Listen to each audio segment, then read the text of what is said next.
Captain Nadeau, please stand and raise your right hand. A false statement given to an agency of the United States is punishable by fine and/or imprisonment under 18 U.S. Code 1001. Knowing this, do you solemnly swear that the testimony you are about to give will be the truth, the whole truth, and nothing but the truth, so help you God? I do. Please be seated.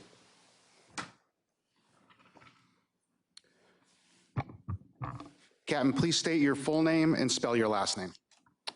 Yes, I am Captain Ryan Joseph Nadeau. That is Nadeau.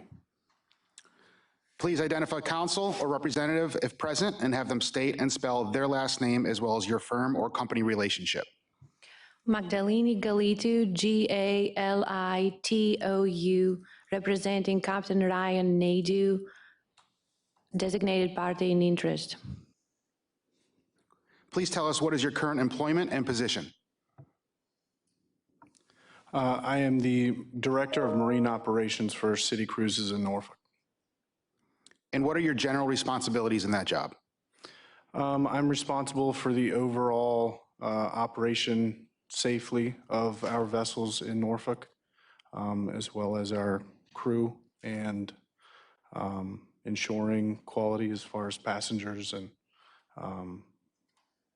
satisfaction is concerned. Sir, before I move forward, can you please move the microphone a little bit closer to your face? Yep, absolutely. Thank you. Can you briefly tell us your relevant work history? I started working on the Spirit of Norfolk when I was 16 in 2006. I've also I worked my way up to captain in 2011 on the Spirit of Norfolk. I spent some time working with Norfolk Tug Company as well as a deckhand and eventually relief engineer.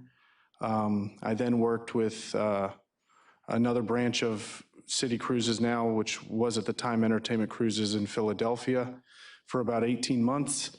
And I've been back in Norfolk since 2015, and I've been a Marine Director since 2016 in Norfolk. What is your education related to your position? I have a 100-ton captain's license, as well as, I would say, a significant amount of on-the-job training. Do you have any other professional licenses or certificates related to your position? I do have an able-bodied seaman endorsement, lifeboatman endorsement, and that's about it. Thank you. Mr. Fawcett will now have follow-up questions for you. Good morning, Captain. Good morning. So all of my questions will relate to the period leading up to June 7th, 2022, unless I state otherwise. Thank you for being here. Absolutely. We will divide your testimony so that we have 3 recesses, because you'll be here most of the morning. We'll also divide it into 2 parts. The first will be your recollections of the events that took place on the accident day. That's June 7th, 2022. And then we will shift into, we haven't done it before in these proceedings, but when we conclude those for the Coast Guard, we'll go to the NTSB, the party in interest, and then we'll move into your role as Director of Marine Operations. I understand. So we have a monitor on your desk, and should the monitor fail, we also display the exhibits up here on these large displays, and your binders that are on your desk have been tabbed with slip notes so you can easily find exhibits. Okay. If I ask you a question and you need time to process what you're looking at, please ask me to stand by a minute until you answer the question. Sure.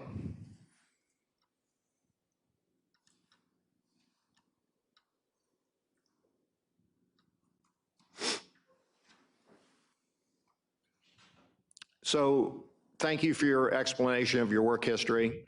What I'd like you to do now is take a moment to think about the events of June 7th, 2022. With as much detail as possible, and I will say that we have conducted numerous interviews of you to understand your role not only as a captain, but the Director of Marine Operations. Those multiple interviews are available in Coast Guard Exhibit 71, which is the transcripts of all of our interviews for all of the subjects of our interviews. So that's the information we use to come to this point here in the hearing. So the more detail you can provide, the less questions I have to ask. Sure. So thank you, Captain. Go ahead. You just want me to start from the beginning on June 7th? From the time, from your perspective, you stepped aboard the vessel and made preparations to get underway until the time you departed the dock at the Navy Pier. So if you'll just roll with those events, please. Okay. So that morning, I arrived around 7:30 to the ship. Our crew would have already been arriving as well.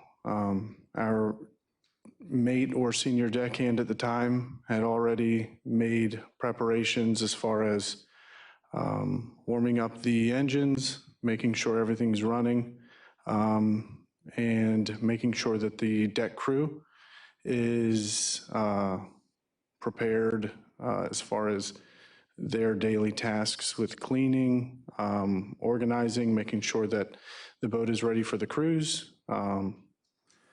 And when I arrived, if there is any concerns about anything that early, we still have time as far as making preparations for a particular group that may be arriving ahead of, our standard boarding time or something like that. It allows us a significant window before we're getting underway, which that day was an 11 to 1 scheduled cruise. I did my normal rounds where I'll walk through the engine room as well as any of the passenger spaces prior to cruising, really prior to even embarking passengers, as well as that particular morning was unique in that I had a new captain that I had just hired. That was his first day, Captain Christopher Brown. So he arrived around 10 a.m. that morning. That was about an hour before cruising. So we were already in the process of embarking passengers, and it gave me an opportunity to kind of walk him through our operation. I've met Chris Brown before, and he's already familiar with our boat and our operation. So,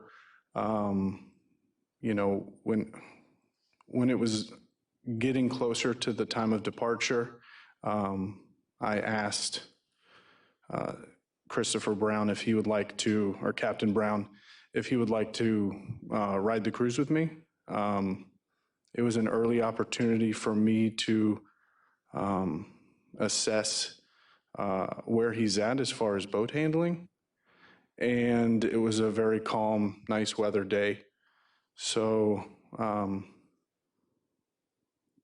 prior to cruising at about 10:45 that morning, Captain Brown and myself did our final walkthrough of the engine room, where we checked all of the engines to make sure everything was running as it should, as well as starting up the main engines at the engine itself, and inspecting for, anything out of the norm. So then we got underway at about 11 o'clock that morning. There was nothing significant throughout the cruise route that I can recall up until we got to Navy base, or the Navy base. When we were preparing to make our turnaround, I instructed Captain Brown to pull the main engine throttles back to neutral. in which case, around that time, when he pulled the engines back to clutch, it was either clutch or neutral, I'm not sure, an alarm went off on the port, or on the engine panel. So both of these engines share a panel, and it said that it had lost connection with the port main. So shortly after that, initially, I apologize, it's been a while.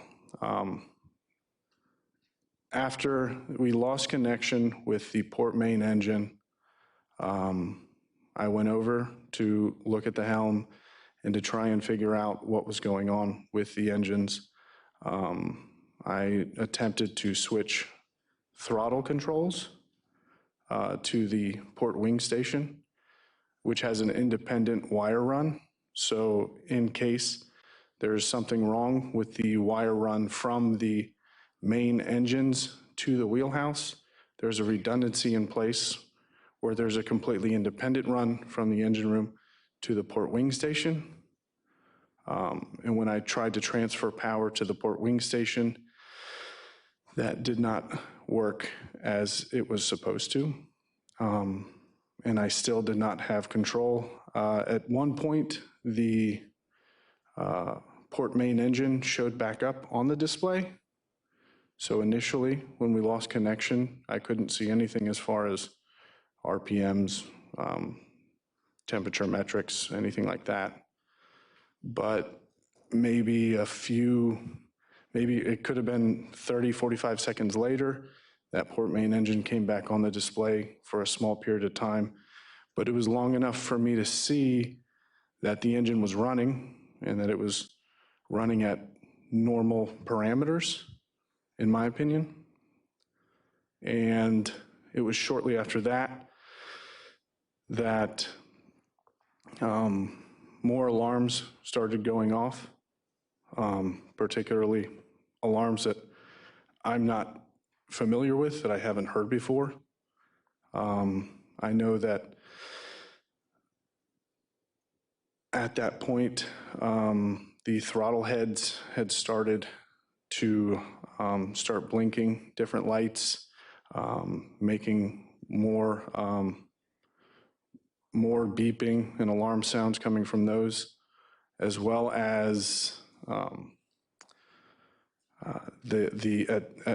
at a certain point, the entire display went blank and the throttle heads were just blinking. In that process, while we're troubleshooting that, I noticed a haze coming from the port side around the ship to the bow. At this point, I requested that some crew members go and investigate to find out what was going on. Shortly after that, I'm dead in the water with no means of propulsion. The next reasonable thing was to reach out to any available towing vessels to help me maneuver the boat and to control it from possibly moving towards the naval base or in the way of another vessel. So I made the call on Channel 13 for any available tugboat. The Rosemary McAllister was the first to respond. They immediately came to the bow of the Spirit of Norfolk. Meanwhile, I do have crew that are investigating what's going on in the engine room. They are checking to, at one point they told me that there was visibly a fire, and that it was out of control in such a way that it was not deemed safe for them to enter that space.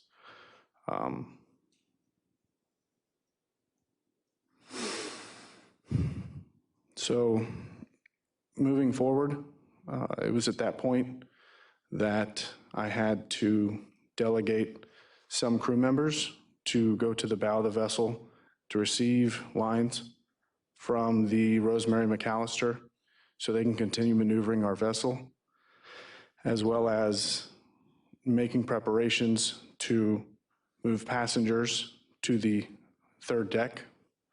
And then around that same time, we also had crew members that were instructed to isolate the fuel supply from the tanks to the engines in the engine room. When they told me that there was a fire in the engine room, clearly, at that point in the wheelhouse, I shut down ventilation from the wheelhouse, which kills any of the fans in the engine room supplying fresh air, as well as engaged the electric fire pump. So at this point, our focus was to get passengers to the third deck. We also instructed them to don life jackets on the third deck.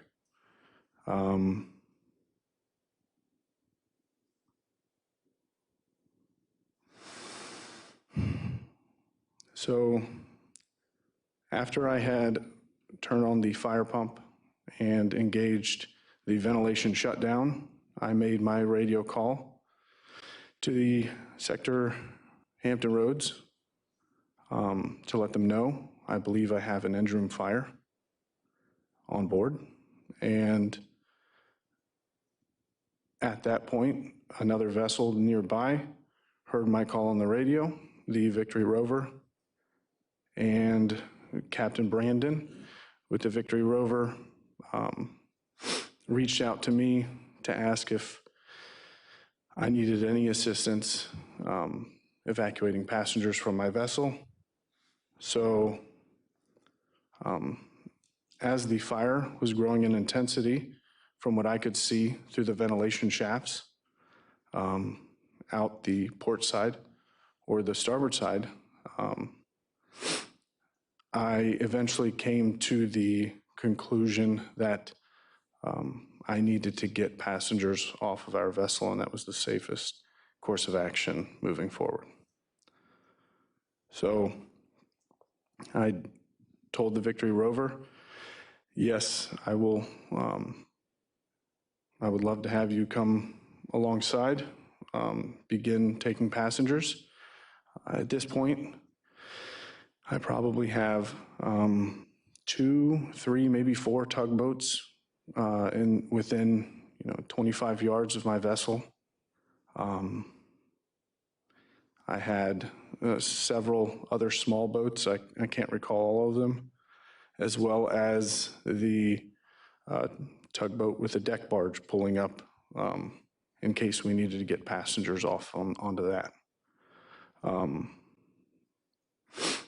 So as the Victory was lining up alongside our port side, our midship door lines up well with their vessel in order to get passengers off safely.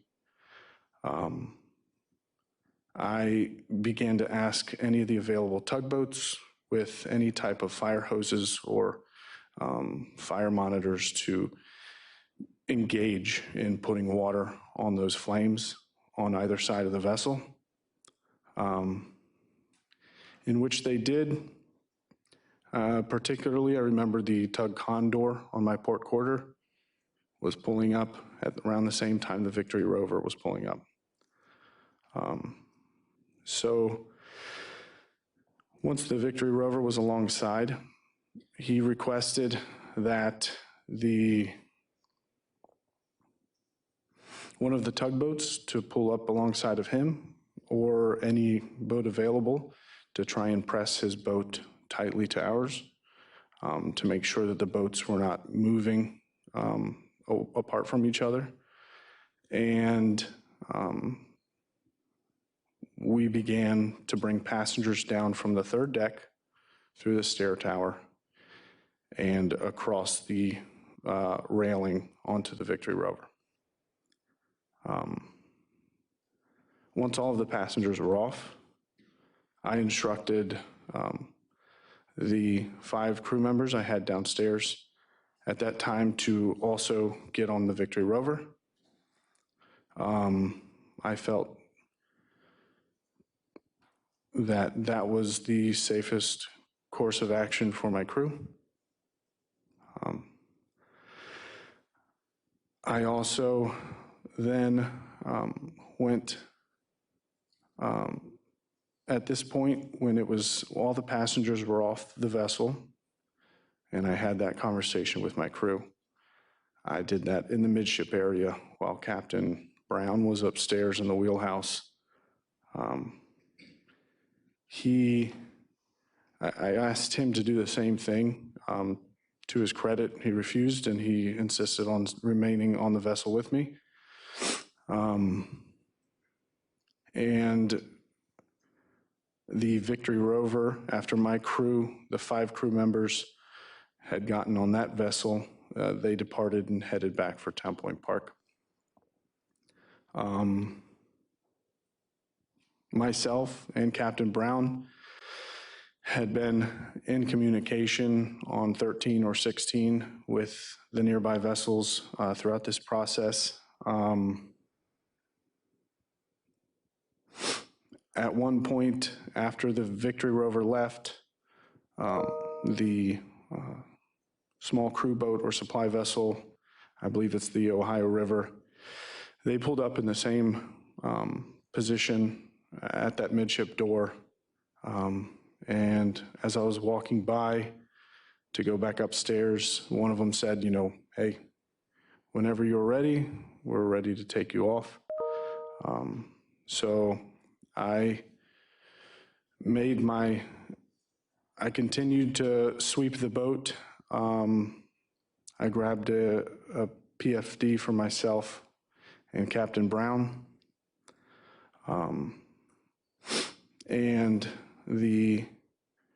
I stayed on board until I could see smoke coming through the fuel shutoff valves.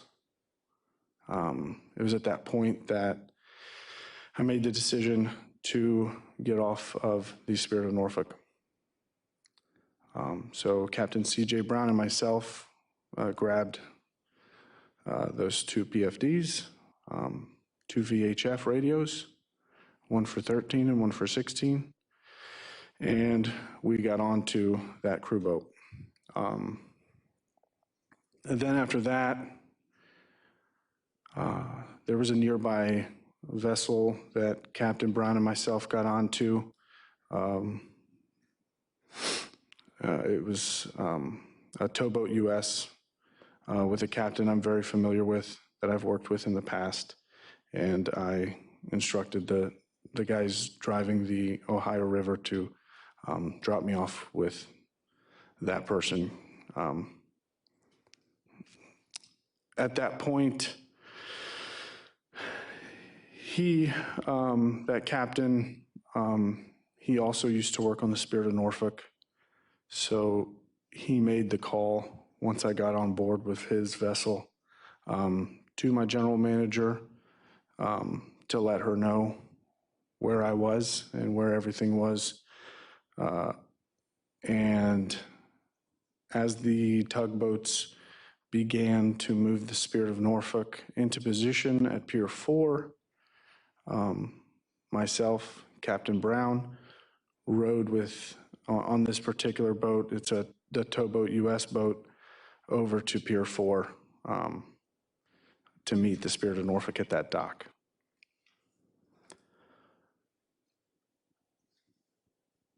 At that point, I was immediately or very quickly met with someone I'm familiar with, Bill Burkett. He showed me where the command post was on that dock. It was just a white SUV with a green flag on it that said CP for command post, I imagine. I walked over to that truck, introduced myself. There were already fire trucks and a lot of emergency vehicles on the dock at that point.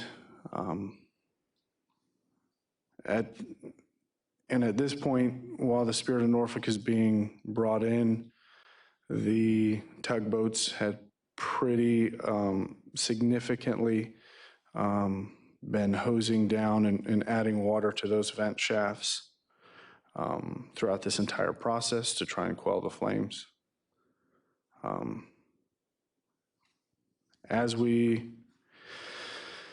Once they got the Spirit of Norfolk in a position where they could get lines on and tie the vessel up to the pier and begin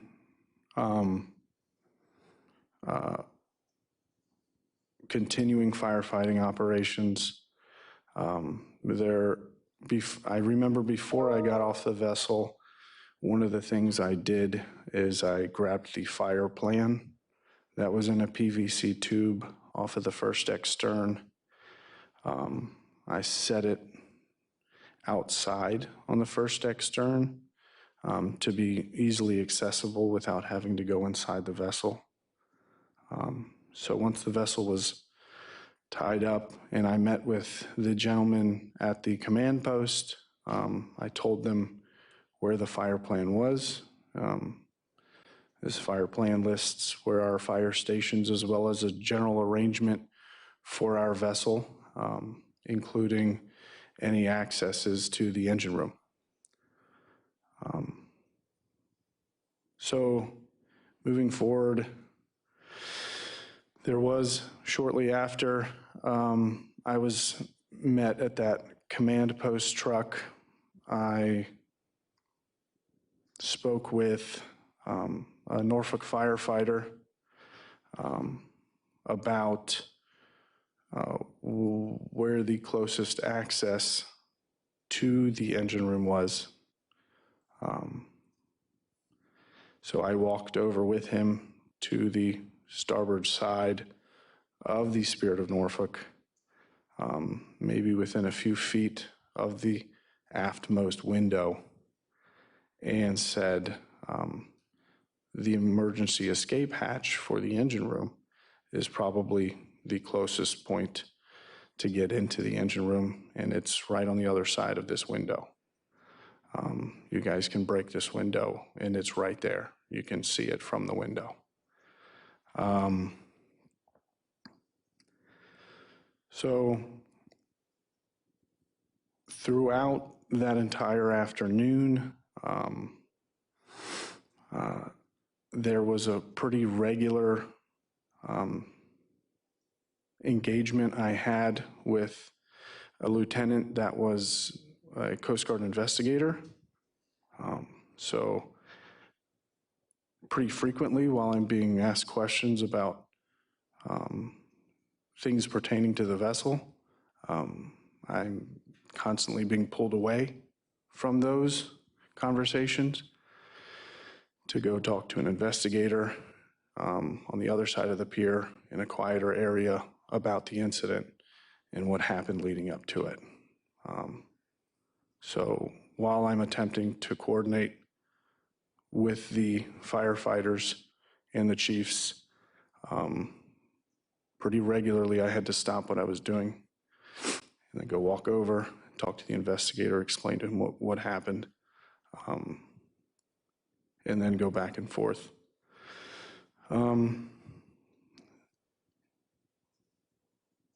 Eventually, sometime in that afternoon, probably around 3 o'clock, I had another conversation at this command post truck where they had retrieved the said fire plan that I mentioned earlier.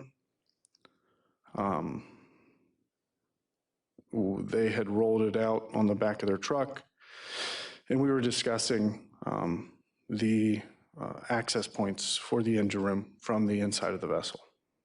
I explained where the emergency room, or the engine room emergency escape hatch was.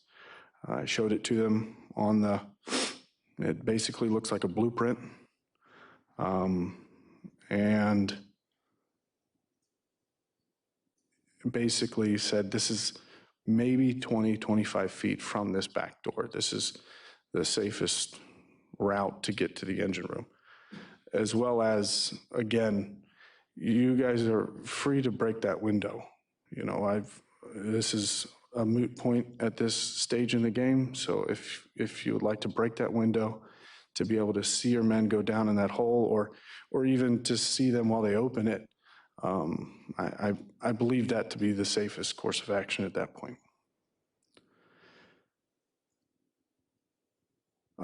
They did ask where the other door was to get into the engine room. I did hesitantly explain, you know, it's probably maybe 150 feet of walking once you get inside of the vessel to get to that other door, and you're going through the belly of the vessel, if you will, to get back and around to that engine room. But nevertheless, I did show them on the diagram where the other engine room door was. So shortly after that, somewhere between 3 and 4 o'clock, I believe, there was a crew made to board the vessel. The flames at that point seemed to be quelled down to maybe a smoldering coming out of the vent shafts, just a hazy gray smoke, not nearly the intensity that it was when I first pulled in. And then one of the fire trucks with a ladder pulled up aside the vessel, extended the ladder to the second deck stern. And then shortly after that, there was a team of, I don't know, 4 or 5 firefighters that went across that ladder on board the vessel, and they went inside.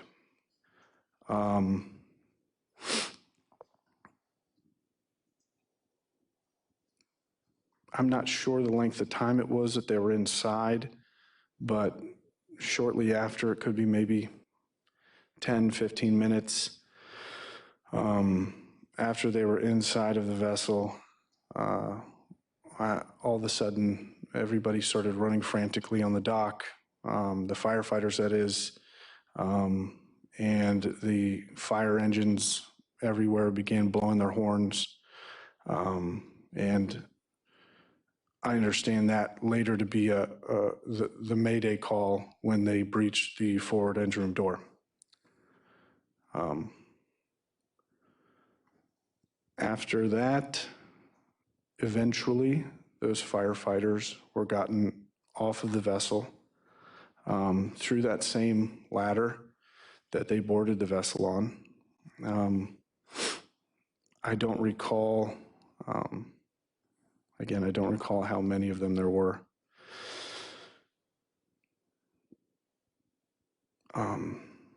So then at that point,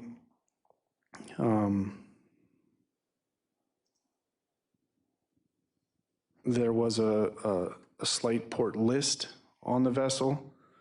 I know that the firefighting efforts, from my perspective, were slowed down moving forward. As to why, I'm not entirely sure. But then shortly after that, probably around 7 p.m., the fire began to encroach into the passenger area of the first deck. And this is 7 o'clock that night. Around 8 o'clock, there was a unified command meeting that I was asked to participate in. The only individuals I remember being there are some of our National Marine folks with city cruises, as well as the captain of the port, Stevens, and the CEO, and I believe the XO of NOB was there as well. And that meeting was probably about an hour and a half. So at this point, I might have emerged from that meeting at about 9:30 p.m. And when I got out of that meeting, the entirety of the ship was engulfed in flames.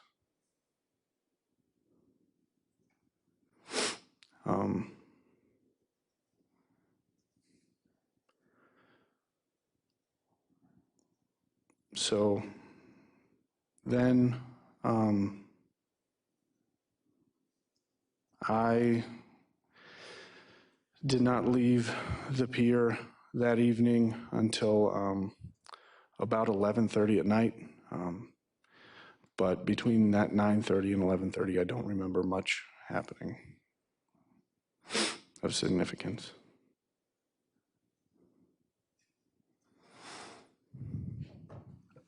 Thank you, Captain. Based on the story you just told, I have some follow-up questions before I get into other questions. Sure. So from your perspective as a captain, is a cruise a cruise? And what I mean by that, if you have two groups of school children aboard and that's part of a cruise passenger list, or you have a late night, midnight cruise with 400 guests aboard, is it all the same for the captain in terms of the safe operation of the vessel? Yes. And when you went down to the engine room and you showed the perspective, well, the new captain, Captain Brown, around the engine room, did you describe the engines as fully functional and operational?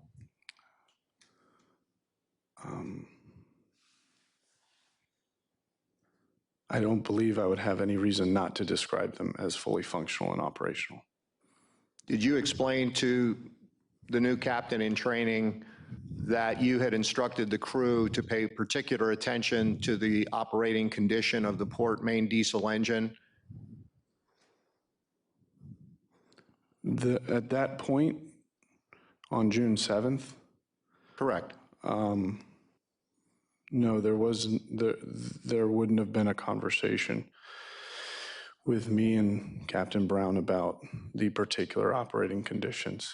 I don't follow where you're coming from there. Well, in previous testimony, we've heard that as a result of the overheating conditions earlier, the rebuild of the engine and the turbocharger potential replacement that was expected to be done, the crew had enhanced, they were to look more carefully at the port main engine. Would that be correct? Our crew is instructed to make rounds on those engines regularly, every 30 minutes, to encompass anything from a leak to abnormal sound. So when we initially had that engine, and I believe we're stepping back here, but when we initially had that engine overhauled, after our sea trials, and that evening we had a cruise where we did ramp up our checks to every 15 minutes. And the crew didn't report any abnormalities. So after that, Our crew was still vigilantly checking the engines as they typically should. But I didn't think there was a unique operating condition on that engine. So there was no way that you said to the crew, keep an eye on the port engine?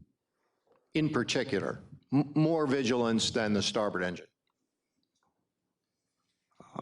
I typically don't discuss the vigilance in which they inspect engines with my crew.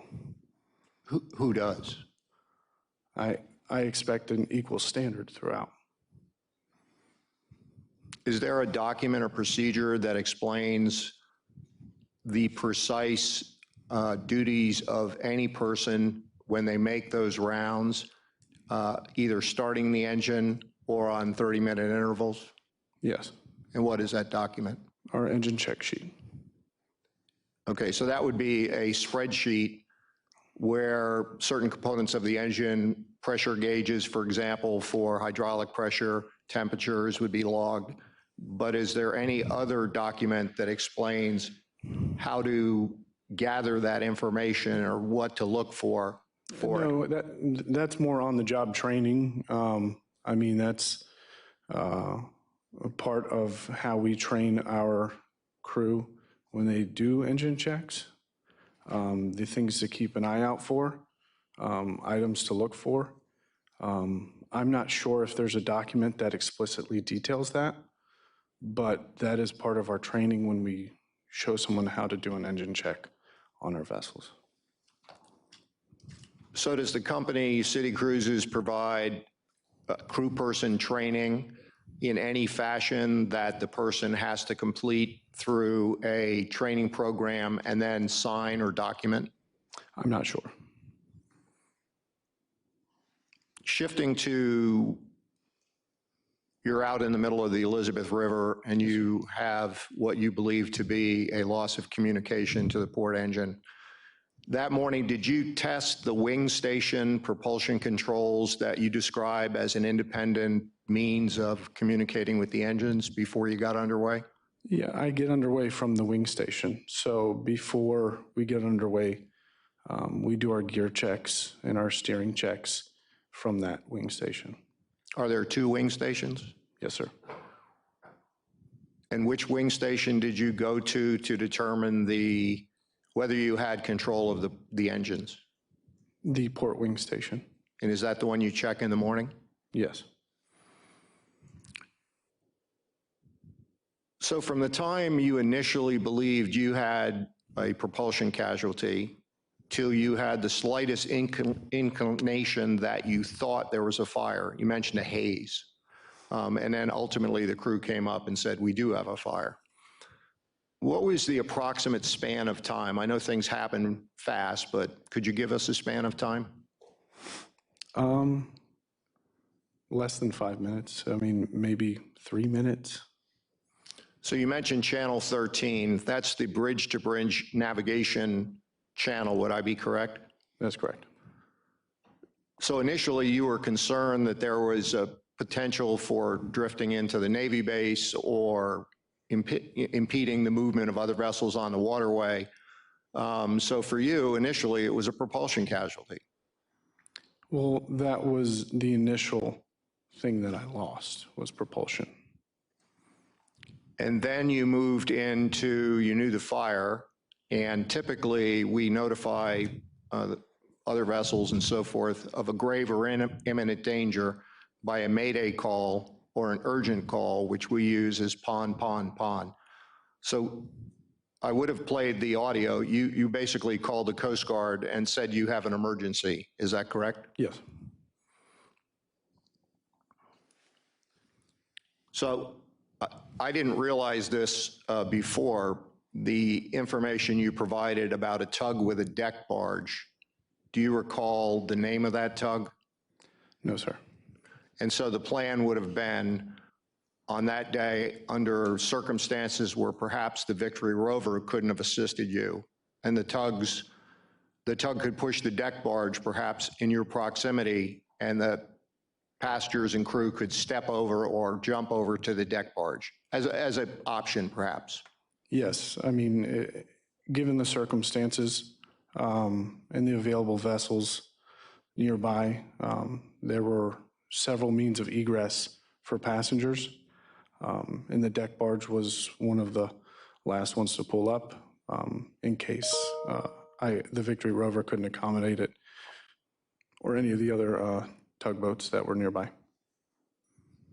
And that's one of the pitfalls of the automatic identification system that we use to track vessel movements, is it doesn't show a deck barge.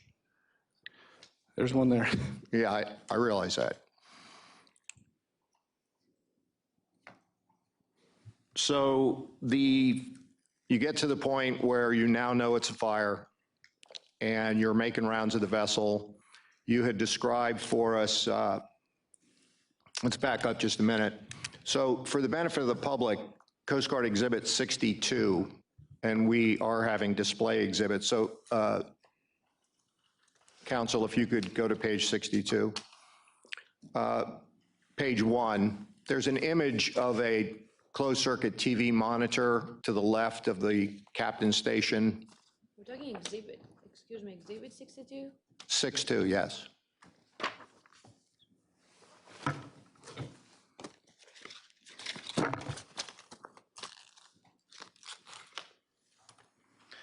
Yes. So this image was taken on a survey on June 6th, the day before the accident. So take a look at that for a few minutes, and then we're going to take a 10-minute recess to try to reconstitute the monitors, and I'll ask you several questions about it. Thank you. The time is 8:58. We're going to take a 10-minute recess. Thank you.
The time is 9:09. The hearing is now in session. Mr. Fawcett, please continue. Thank you, sir. Thank you again, Captain.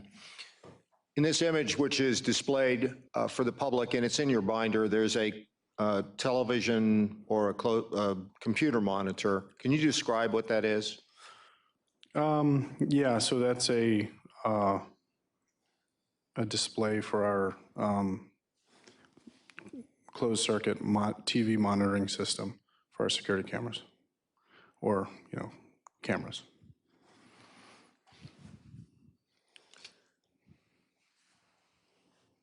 So you can pull that down, Lieutenant. So there is some conjecture in the, following the event, there was a discussion that somebody heard on the vessel smoke alarms or fire alarms. We had talked to you about that previously, but for the public, did you hear a smoke alarm or a fire alarm in the wheelhouse on June 7th? No. There are smoke alarms for the security system, correct? On the passenger decks, yes. You had also mentioned the fuel shutoff valves. Just in general, if you took me aboard the vessel, where would I find those? Probably about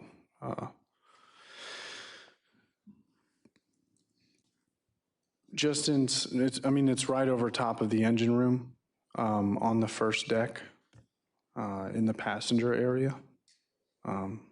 They're marked with placards, and down on the floor, it's basically a small plastic lid that you lift up, and inside is a mechanism to close the fuel valves. So speaking about alarms again, there were alarms that you said that you weren't familiar with them, or at the time you couldn't identify them. So in your experience of testing alarms or operationally operating the vessel, would you be familiar with the alarms in the wheelhouse and what they meant? So the alarms, I know that as far as on the throttles, and I believe that is the alarm I was unfamiliar with, because that's never part of our testing procedures. I had never heard that alarm go off before on the actual throttle head. I've heard the alarms with respect to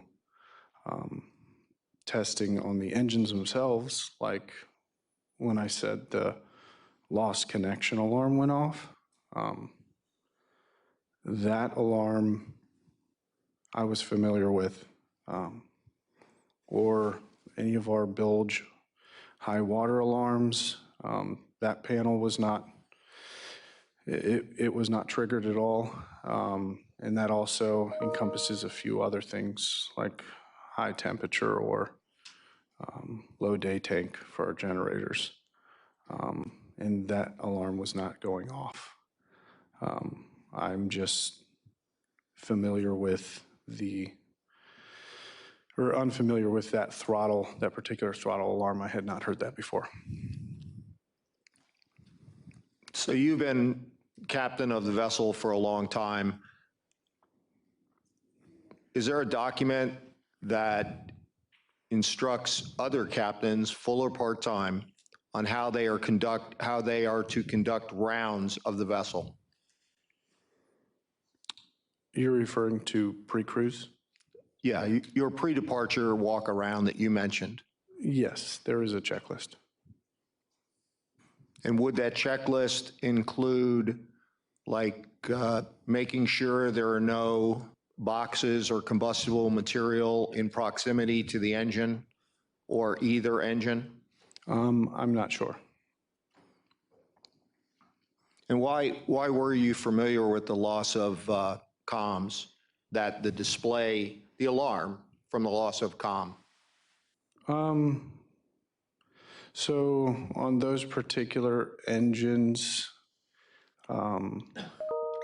if, in the morning while the crew members are doing their startup, initially, when you turn the batteries on and before you turn the key on at the start and stop switch, it would say lost connection. So the display would turn on, but it would say lost connection because the engine isn't actually turned on the ignition switch. And then your initial recounting of events that you just made here today before the break, you said that an investigator had pulled you away to the other side of the dock to a quiet area. Would it be fair to characterize that individual as a Coast Guard investigator? Yes. And were you implying that that Coast Guard investigator took away your effectiveness in providing support to the response people that were trying to fight the fire? Yes. You were on the dock, and I know we're out of sequence here, but recounting your story. So there was a truck, it had an incident command flag. They were working out of the back of a pickup truck. Did you have any knowledge of when we shifted from what we call an incident command to like the standing up? Did anybody say, we're standing up a unified command, come with us, and we're going to go to another place, and something changed in how they were managing the firefighting? Like I said before, around somewhere between 7 and 8 o'clock that evening, somebody with the Coast Guard approached me and told me that there was a unified command meeting taking place in this bus, for lack of better words, that was set up with a conference room table inside.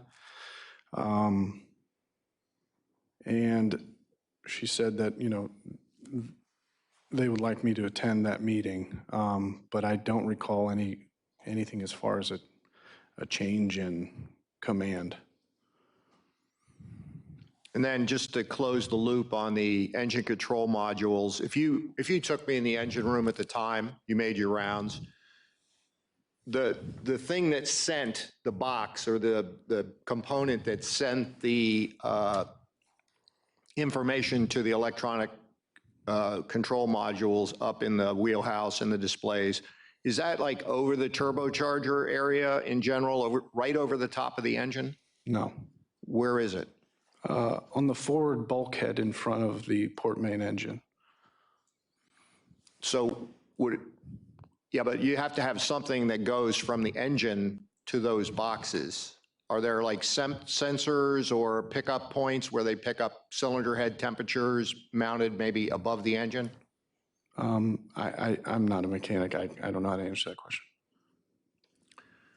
So shifting out of your story, but still related to your story, I have follow-up questions. So you mentioned cameras, and we looked at that exhibit a minute ago. That was Coast Guard Exhibit 62. You have a display, and you have security cameras.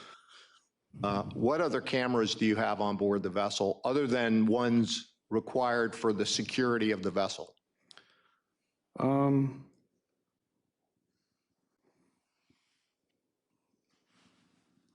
mean, the cameras that we have on board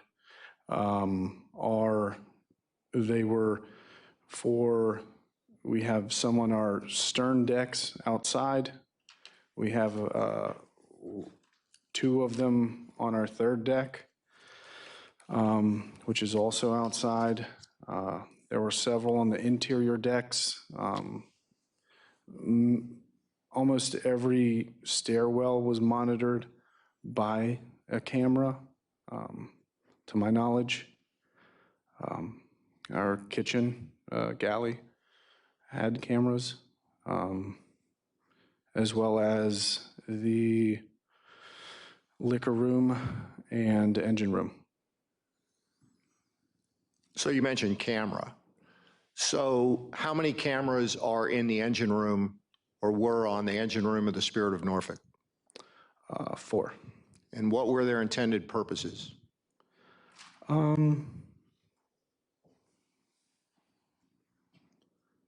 For anything, safety, or, if we had a concern about,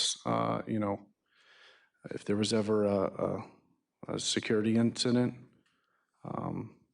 that they were in there to monitor as well. They're really there to monitor just like anywhere else. But why were there 4? Just the orientation of our engine room. Would you describe the engine room on this vessel as small? No. Approximately, what are the dimensions, fore and aft and starboard to port? Probably starboard to port, you're probably looking at about 40 feet wide, and then somewhere between 40 and 50 feet from fore and aft. I'm not 100%, but it's about that big. In my experience, it's a relatively big engine room. Do you know when those closed-circuit TV cameras were installed? No, I don't recall. And do those closed-circuit TV cameras feed your security system, which is monitored ashore by a third-party contractor to monitor the security of the vessel while people are not aboard? They're not tied together, no. I'm sorry, I interrupted you. What did you say, sir? They are not tied together, no. So would it be fair to say they can only be used by personnel while they're aboard the vessel? Correct. Is there a policy of any kind that instructs vessel operators, like on how they're to monitor the engine room using those closed-circuit TV cameras? No. Like I said before, we have every 30 minutes, our crew members are in the engine room doing their checks. Do you know when they were installed? I already answered that question. I do not know. So, Lieutenant, if you could bring up Coast Guard Exhibit 002, TAC 1. Should be in the front of the first binder. And we have it up on the screen here for the public. Down in the bottom, it talks about life-saving equipment.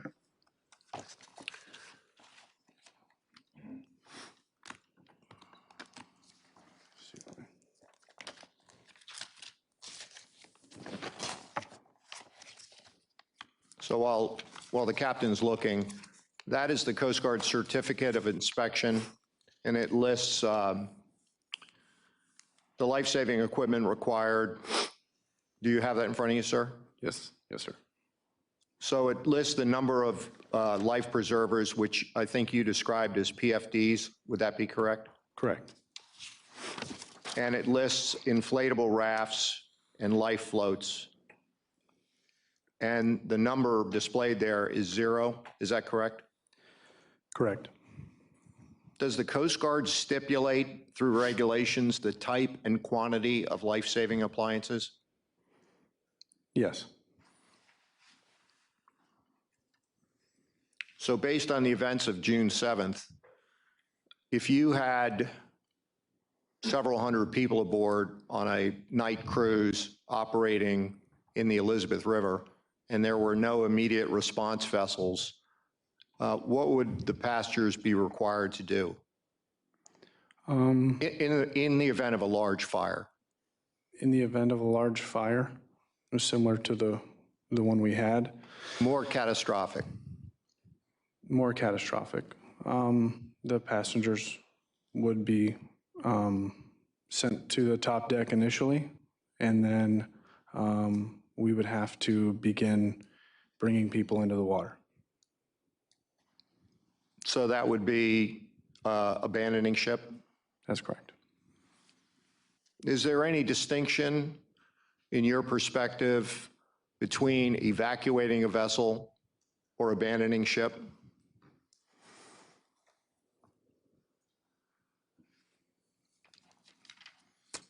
I'm not sure. So as a vessel master and the director of marine operations, have you ever asked the Coast Guard for a waiver from your certificate of inspection? Say, for example, a charter party says, hey, on a particular date, you want to go way out in the Chesapeake Bay, miles from shore. The limitations on this certificate of inspection are 1 mile from shore, less than. So if you went out, pardon me, in the middle of the bay, would you request a waiver? Yes. In generally, would the Coast Guard require you to do certain things to get that waiver? Yes. And for example, they could say you have to mount life rafts temporarily or something like that. I haven't been asked to do that in the past, but I imagine they could.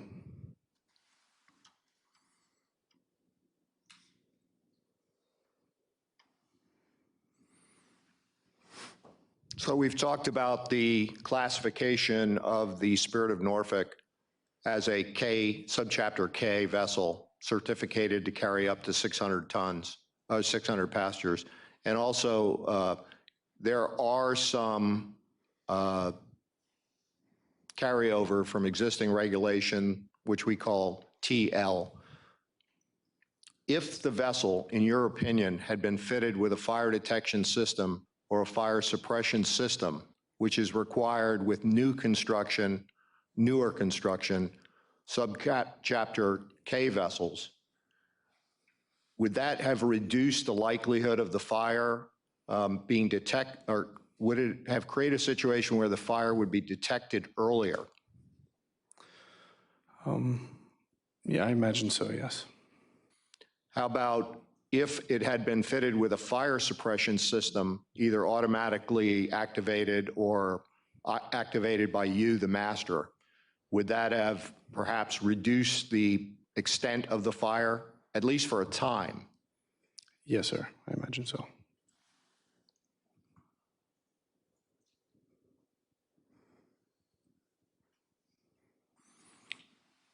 And this is up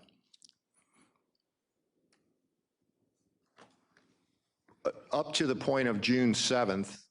Had there been any conversations that you had overheard or been involved with or communicated with about the potential to install either of these two systems, being the fire detection system or the fire suppression system on the vessel?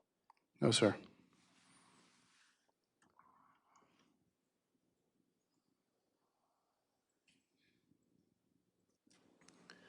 Lieutenant Whalen, if you'll pull up Coast Guard Exhibit 045. This is a list of alarms that came in from the security system. We've redacted it and we have highlighted it. So take a moment.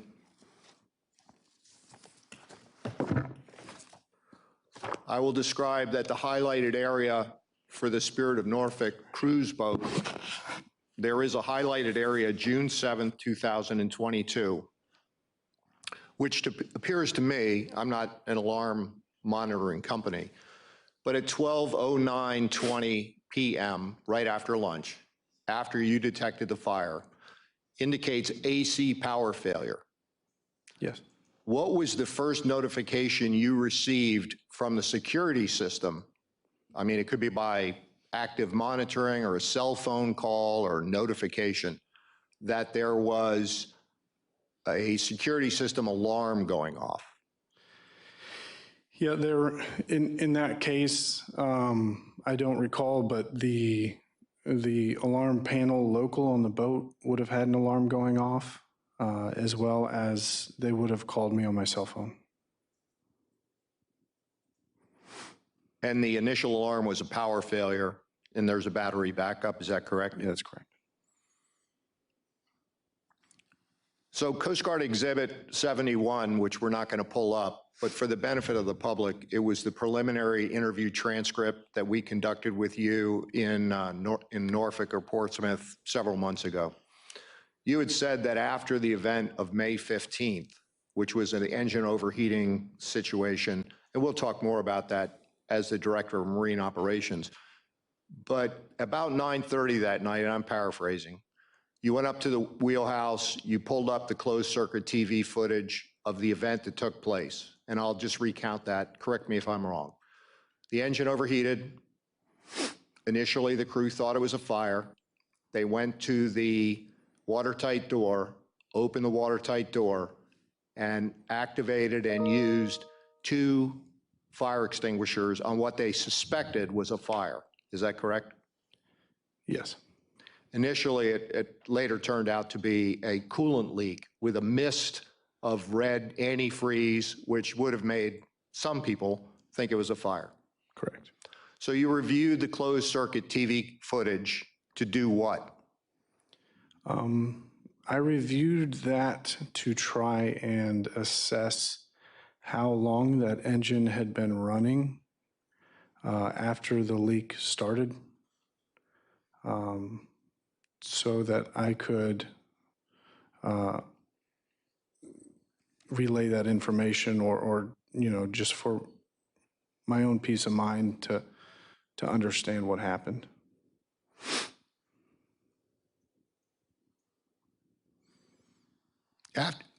After reviewing that, did you put any kind of procedure in place where you said, hey, captains and crews that operate in the wheelhouse, use the TV cameras to monitor unusual circumstances in the engine room, such as a power fail, a propulsion casualty, suspected fire, or anything like that? No. But you could have used it for that, is that correct? Perhaps. And I think in your initial interview, and correct me if I'm wrong, you also wanted to see the response of the crew? Correct. And what did you see? They did a very good job at handling a situation that they thought was an engine room fire.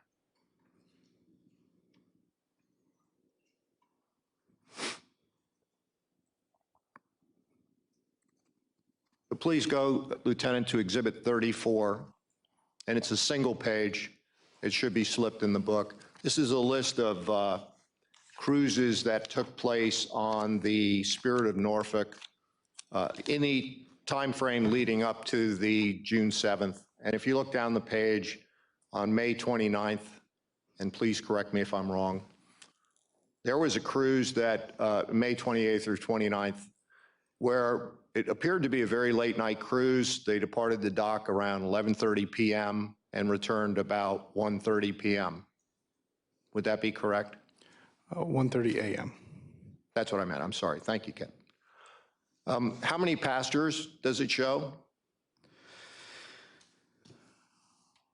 312. And how many crew? It doesn't list crew, but can you approximate how many crew would be on board for an event like that? We would have a captain, a senior deckhand, and 3 deckhands. And how many wait staff, bartenders? Just approximate is fine. I'm not sure, maybe between 15 and 25. So if this accident had occurred on that cruise, do you think that the Victory rover would have been out there? No. Do you think that the response from anybody, including the United States Coast Guard, would be a challenge compared to what you experienced on June 7th? I imagine it would be different. However, we do operate in a relatively busy harbor, so there are frequent tugboats transiting through. But in the event that there wasn't, I agree that it would be more challenging. And for the record, I looked up the weather that night, and it was relatively benign. Gentle winds. You know, there was no weather challenge from my perspective as a mariner. So thank you for that. We'll pull up Coast Guard Exhibit 31, page 4. And I'll describe that as the City Cruise Emergency Response Plan. And in that plan, while you're looking, sir, that's page 4, it describes a serious marine incident. It says, as used in this manual A serious marine incident is defined as a death or serious injury to a person, a vessel, fire, grounding, flooding, collision, mechanical failure, structural failure, a pollution incident, and all other events with the potential to negatively impact or disrupt normal operations. Would you agree that that's what's described in the plan? Yes. And they don't show, in particular, abandoned ship or evacuation. Yeah, that is correct. But they do say all other events. So if we go to page 8 of that same document, they talk about plan execution.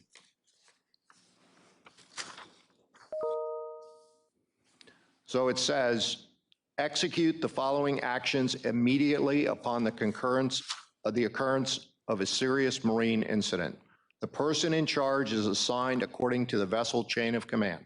Captain, vessel master on duty, mate, senior deckhand, immediate action.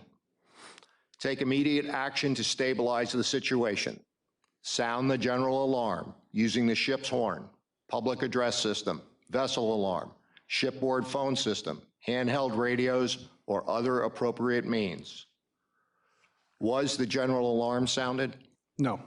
Why not, sir?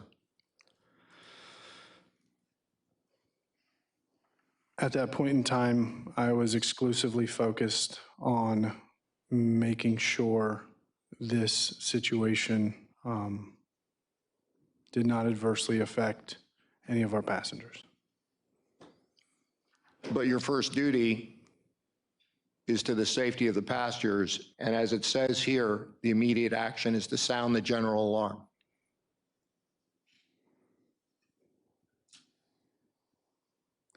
Yeah, in that particular situation, I was focused on making arrangements for the safety of our passengers. Could you describe the announcements that you made to the passengers relating to the emergency? I instructed my crew to make the arrangements with the passengers relating to moving from one deck to the other, as well as when to don life jackets. And the vessel is equipped with a public address system designed to broadcast that information through all interior spaces of the vessel where passengers or crew may congregate, correct? That's correct.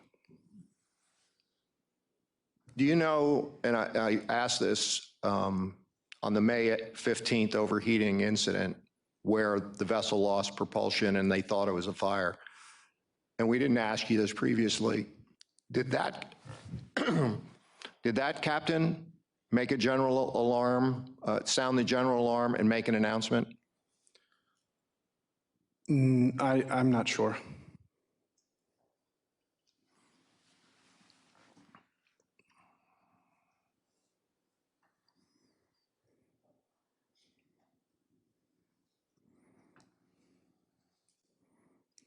So the restaurant manager, Miss Baker, actually had the DJ make announcements on the sound system. Is that available to be heard throughout the vessel on the, say, the third deck? No. So the passengers that have gone to the third deck might not hear those instructions. Correct.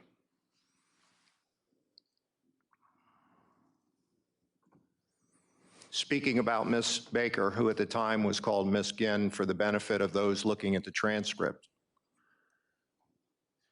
she stated in her previous testimony that she directed the movement of passengers, told the DJ to make announcements, and actually physically got on top of a table to direct passengers moving either upwards, and I may be wrong on the upwards, but throughout the vessel to the evacuation point.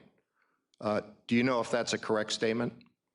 I was not on the deck when that happened, so no, I don't know if that's correct. If she did that, in other words, take personal initiative as a restaurant manager to be involved in the safe evacuation of passengers. Would you classify that? Would I be correct if I said it was indispensable to the evacuation of the passengers? I don't know if indispensable is the right word. However, if someone were to do that, that would be critical.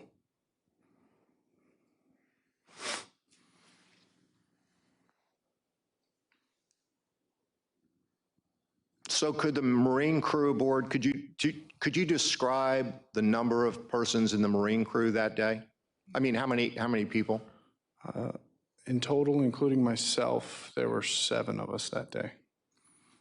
If I remove the wait staff, bartenders, Ms. Baker from the vessel, and I said, go ahead, Marine crew, handle the entire evacuation of those personnel in the same time constraints, could they have done that? Yes. But they did have the assistance of, I believe it was 11 restaurant wait staff and so forth. I'm not sure how many. Did you see wait staff at any time when you walked around the vessel before you got off, handing out life jackets to children and adults? No, I did not see that. Is it your knowledge at this time that you saw that the wait staff actually passed out life jackets to children and adults and helped them fasten them properly? I don't know. So you made the rounds of the vessel. You observed smoke coming out of the fuel shutoffs.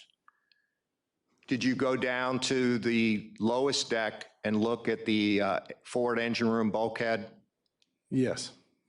And what did you observe when you looked at the bulkhead? And by that I mean for signs of fire, for example, blistered paint, anything like that? No.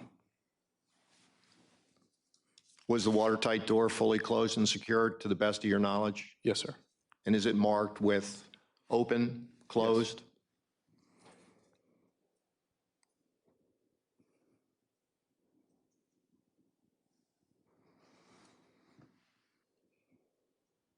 Did you ever have any indication that between the fully engulfed vessel that you saw later in the vessel was fully engulfed later in the evening around 7 p.m.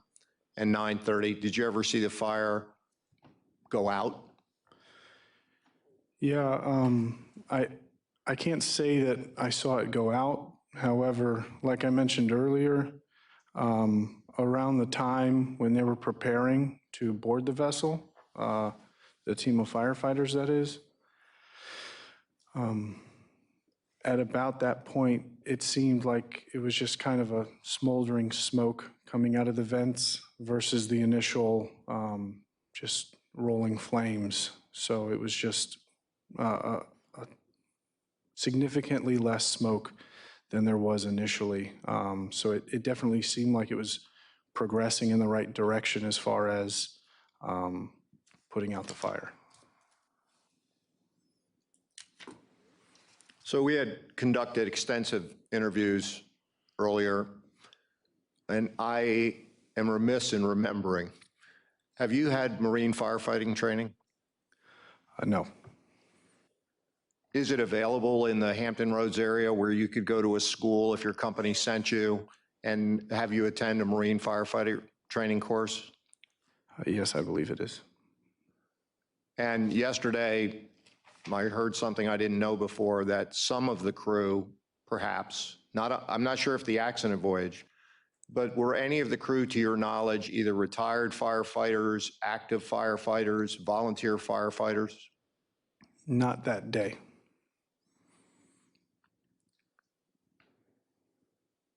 So let's, Lieutenant, pull up Exhibit 68-1, TAC 1. And what you'll see is a marked up image. It's pretty clear on the monitor here. Captain, you took that document and made sure that firefighters could get it to protect the vessel when they were able to step aboard. Would that be correct? Yes, sir. And so what I'm looking at here is, are those highlighter, you see the green, yellow, and red, is that part of the vessel plan, or did somebody do that? I believe somebody did that. Okay, so the native document you handed them or provided wouldn't have that on it? Oh, no, this is what it looked like Okay. on the document that I gave to them. So we're looking at the lowest deck, the upper deck is up there, so the firefighters, the red box down in the very bottom for the benefit of the public, there is an arrow that says emergency escape hatch from engine room to the main, it should actually be to the lower deck, the main deck, pardon me. Would that be correct? Yes. It's mislabeled, and we will correct that. So that hatch is designed as a second means of egress so that someone trapped in the engine room in an emergency could climb a ladder or step on something and open this hatch. It's meant to go up. Is that correct? It can go either way, yeah. So this is what the firefighters had available to them, in addition to a description you provided of where the hatch was. In addition to that, you went to a window and showed a firefighter where the hatch was, and you gave him permission Yes, sir. to break the window. Correct. If the firefighters had come aboard the vessel and went to that hatch, would it have appeared as like a circle with the same carpet on it that the deck had carpet on? Or would it be, just an oval of aluminum that someone could look down and say, that's it? It would have been carpet, a circle of carpet over top with a placard on the wall. Those aluminum hatches, if you didn't have something over it, it would possibly be a tripping hazard. So Lieutenant, you can pull that down. Coast Guard Exhibit 93, which page 9, is an image, and you'll see it on the monitor. I think that'll be helpful. These are images that were taken by Coast Guard personnel on the dock at the day. And if you'll zoom in, Lieutenant, yeah, that one there. Thank you. So you see the yellow hose, and you see some squatting firefighters and somebody standing there with a helmet. Above that, actually below that, there's a black band. Are those the windows that you were talking about? Yes. So you can't see the windows, but you can see the stripe, and in that stripe, there are windows. Correct. So approximately, you see the extreme left of the image, would that be about where the window was that you pointed out, or is it outside the frame?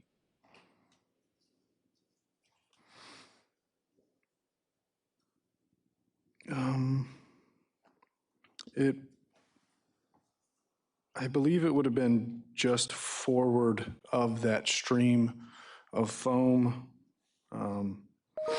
Just forward of it is where the windows started.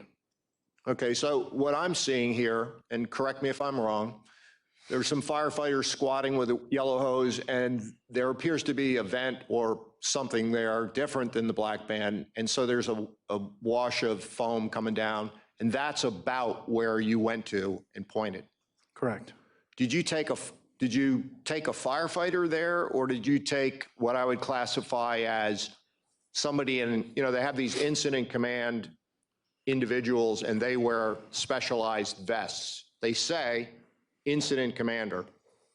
In our images, we have 2 incident commanders. Did you take either of them to the window and showed them, or was it a firefighter? So in this particular case, I know it was a Norfolk officer firefighter. They're indicated by yellow lettering on their shirts, so it's pretty easy to see. It was not a chief, but in that particular case, the gentleman came to me and asked me to show him from the side of the boat where that hatch was. So I walked over with him. It wasn't as much that that I, grabbed a chief and brought him over. It was, this firefighter came to me and asked me where the hatch was. And when you showed him, did he walk over to what I will describe as, it had a green flag. It's called an incident command post where a bunch of people were congregated. Did you see him retreat or walk back to that point and do something? I don't know where he went after I spoke to him. So in our initial interview on the NTSB transcript, which is Coast Guard Exhibit 71, which I won't ask you to pull up, but I'll paraphrase. Tell me if I'm wrong. On page 76, you had said, I'm not sure if it's I asked you, but did you notice the Spirit of Norfolk take on a sudden port list during your interview? Did you actually witness that? No. After the fact, I noticed after the alarms, as far as the engines blowing their horns and everybody running frantically, I noticed that there may have been a slight port list. However, I didn't notice the boat actually list to the port. So in your interview, you said, quote, "So the Spirit of Norfolk has a little bit of a list to port even before, so I didn't notice anything different." Do you recall saying that the vessel had I'll say a historical or a usual list to port? Yeah, it might not be something that someone would typically notice. It could be, as much as an inch or two. But like I said, when I recognized that there was a list after those alarms were going off and the horns were blowing for the Mayday, I could still see it. So as a licensed master, do you know the negative consequences if a vessel is operated with a typical list to one side or the other? I'm not sure. So Mr. Edgar, who is a salvage master under contract to City Cruises, was brought on that day and arrived. Did you meet him? Yes. And once again, and this time I will paraphrase because it is a fairly lengthy passage from Coast Guard Exhibit 71, page 247. We asked him about the why would it have taken a list to port as opposed to even keel? And what we were asking about is the vessel has firefighting water coming aboard. It has fire water in the engine room. The watertight door in the forward bulkhead of the engine room is opened, and they described it as a wall of water, a cascade of water rushed into the kitchen area of the vessel. And he basically said that if the vessel started out with a port list, for example, a historical list, that the water would then exasperate or make that list worse over time. Do you think that might be a fair statement based on the fact that the vessel had a historical port list? I'm not sure.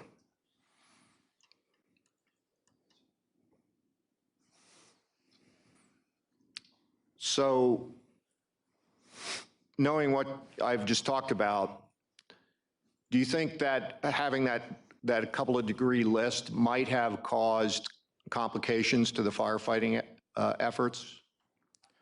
Well, for starters, I did not say it was a couple of degrees,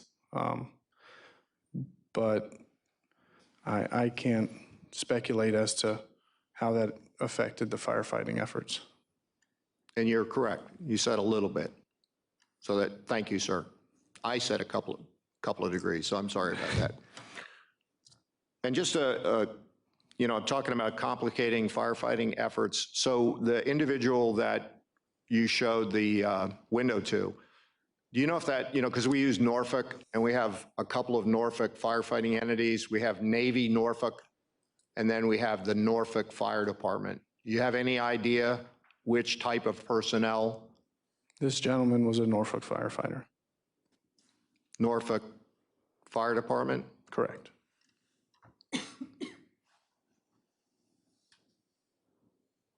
So, Lieutenant, if you would call up Coast Guard 085, which we took all the draft readings of the vessel that were supplied to the investigation. And we'll show, it's probably best to look at it at the screen, sir, because you don't have to look at detail. But we asked the Marine Safety Center Coast Guard to provide this animated computer model, and it's very short.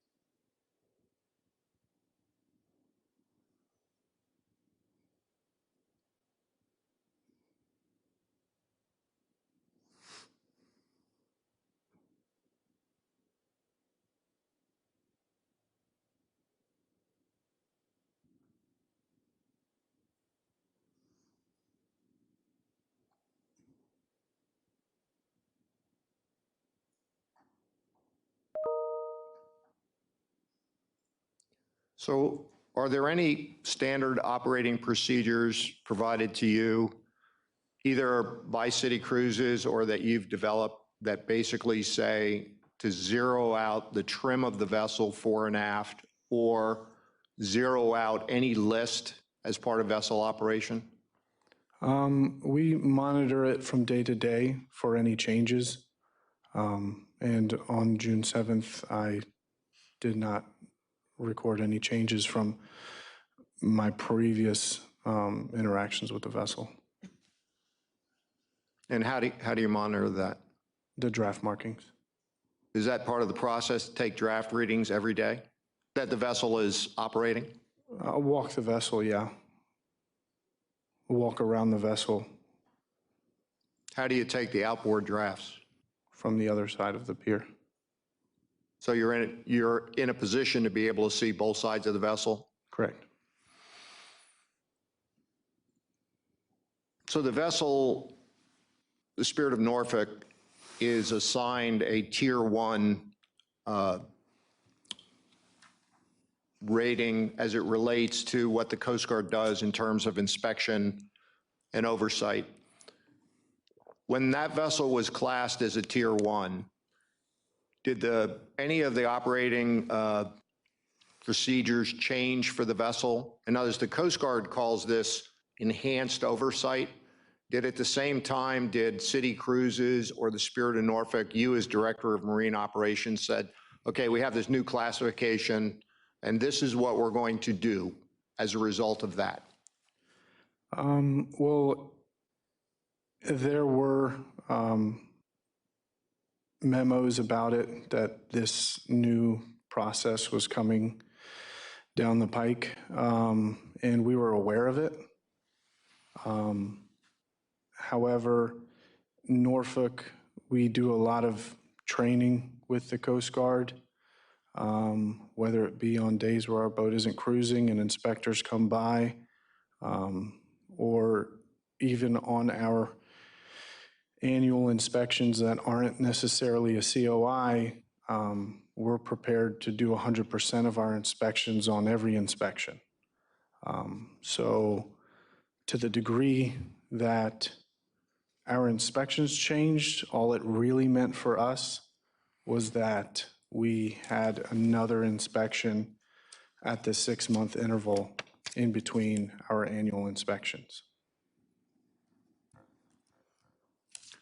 So one of the pieces of evidence that we have not been able to put our hands on is that vessels typically throughout the vessel for the crew, they have a document called a station bill, usually a printed spreadsheet that explains each and every crew person's position and what they do. There's a column that says fire, flooding, abandoned ship, collision, and so forth. The vessel did have that document, correct? Correct. And what we were told was that the only copy of it was destroyed in the fire. Was that correct? I'm not sure if there was another copy available, but I know that the copy that was on board would have been destroyed in the fire. Would the general manager or the shoreside office personnel have generated that document on office computers, or did you do it sitting up in the wheelhouse one day? Well, no, this vessel's been in operation since the early 90s. Station bills like that don't change very much. So since I took on the role as Marine Director, the station bill had not changed. And how that document was created or made, I was not a part of.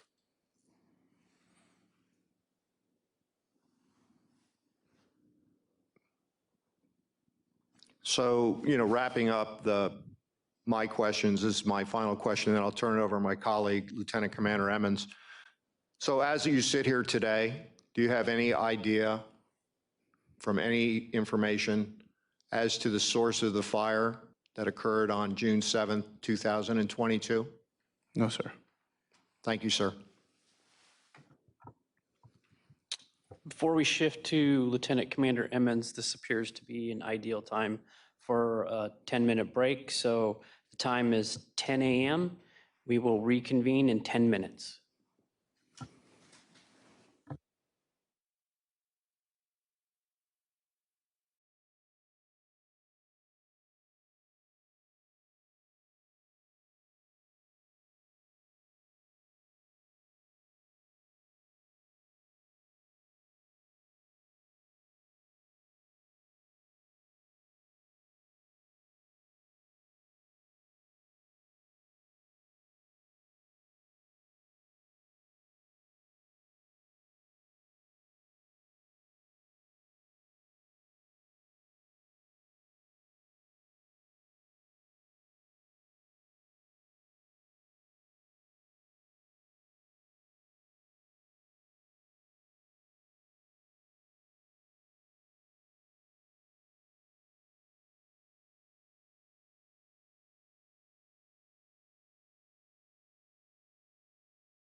The time is 10:11 a.m.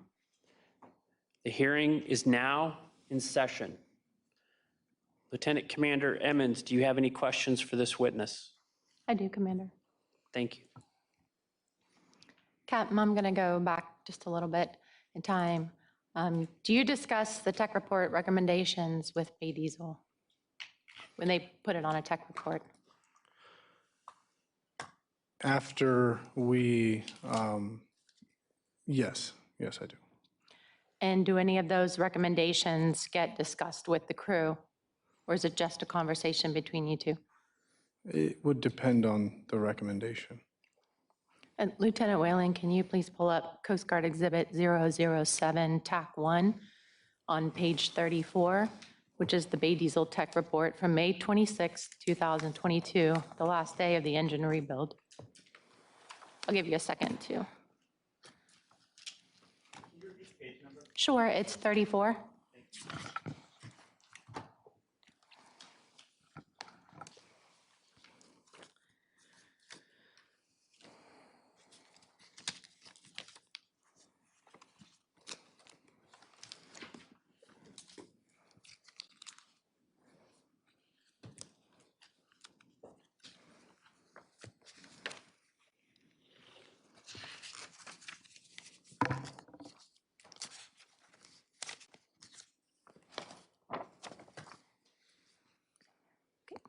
Mr. Fawcett had asked earlier if any instructions were passed to the watchstanders to pay extra attention to the port main diesel engine.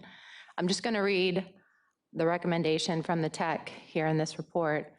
It says, crews should keep an eye on the right bank turbo on the port main engine, just as a precaution until the replacement goes on.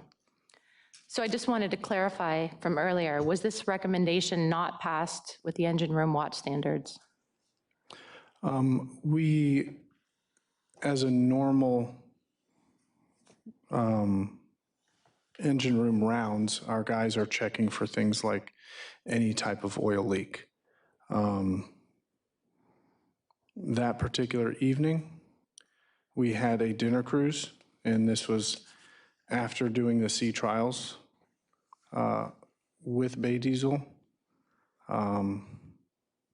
And the crew ramped up their regular intervals to every 15 minutes versus the standard 30-minute interval to pay close attention to not just the turbo, but all facets of that engine. And they did not report anything back as far as any abnormalities. So that's, from that point forward, our crew was checking the engines on regular engine checks every 30 minutes. And with this recommendation, do you consider this like a normal situation when you said the rounds are, we do that normally? So this, was this like a normal recommendation or is this something different? There's a lot of components in one of our engine rooms. So if there is one component on one engine that we deemed, from even from Bay Diesel, the oil did not return after they wiped it.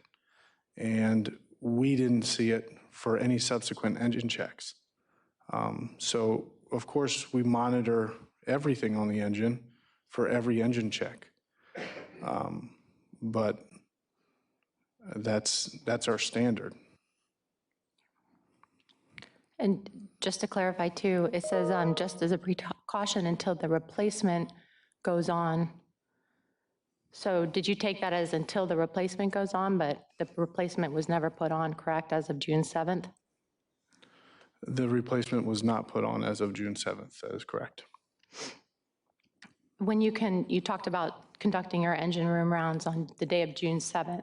I think you said you did it first thing in the morning and then with the training captain, Captain Brown. Did you notice any boxes or storage equipment near or around the port main diesel engine? Yeah, we store a lot of our supplies in the engine room on the port side in the general vicinity of that engine. Lieutenant Whalen, can you please pull up Coast Guard Exhibit 84, which is a picture of the Port Maine diesel engine taken the day before the fire?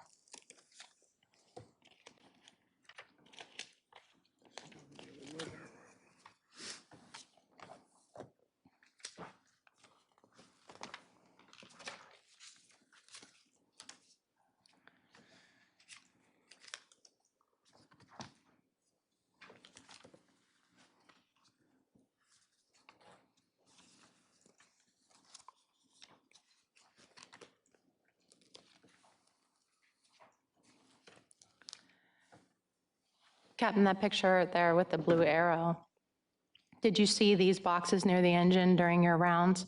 And was that a concern to you? Or is that where these boxes are usually located? I'm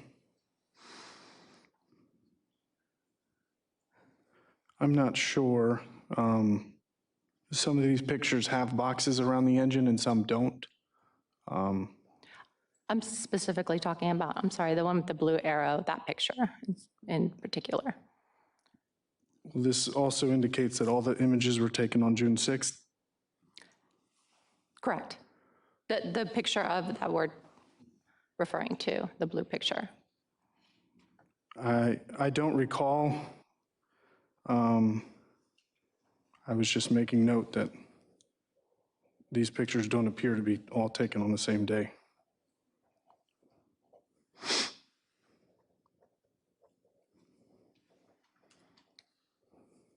And what would you then say you have done if you noticed that these boxes were here? Would you have mentioned anything to your crew members? Yeah, I mean, that's where we store a lot of our items. We are a small operation that does not, we store a lot of spare parts on board, whether it's filters, pumps, things like that, just to ensure smooth operation of our vessel. We do store a lot of things on board. That's it. You had mentioned that you shut down ventilation from the bridge after you discovered the fire in the engine room. Were there natural ventilation shafts to the engine room? They were fan-driven, both of them. You had mentioned that the assist tugs were supplying water to those ventilation shafts. So was there a way to close those ventilation shafts, or did they remain open throughout the duration of the fire? They were open. When I shut down ventilation, I was only isolating the fans. So there's no way to close those? Correct. Okay. Captain, would it be a fair statement to say that on June 7th, 2022, your crew and your passengers had to abandon ship? Yes. Can you describe what procedures or policy you used to abandon ship? I would have to consult the emergency response plan for the exact procedure.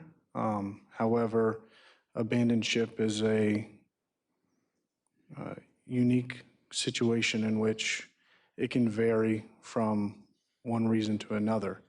Whereas if you're abandoning ship because you're taking on water, it may be different in how you do it versus abandoning ship because there's a security threat. There's not one hard, fast way to abandon ship. There's several different ways depending on the scenario that you encounter. And are those different scenarios that you just mentioned and different ways to abandon ship or evacuate the vessel, are those listed in that plan? Yes. And when you, can you tell us how often the emergency response plan's exercised by you and your team? We review it. I'm not sure how frequently, but I'm not sure.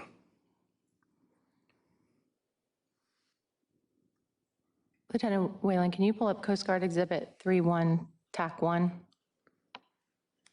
page 18?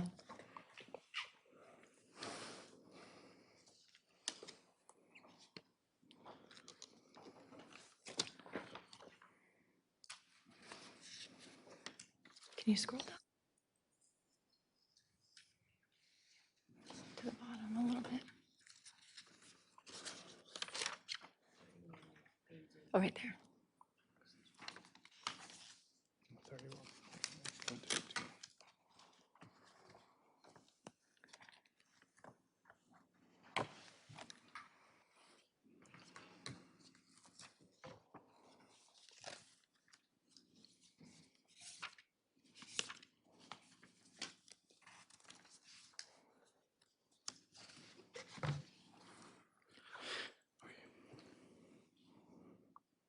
Okay, I'm I'm there. sorry, we just lost it on the.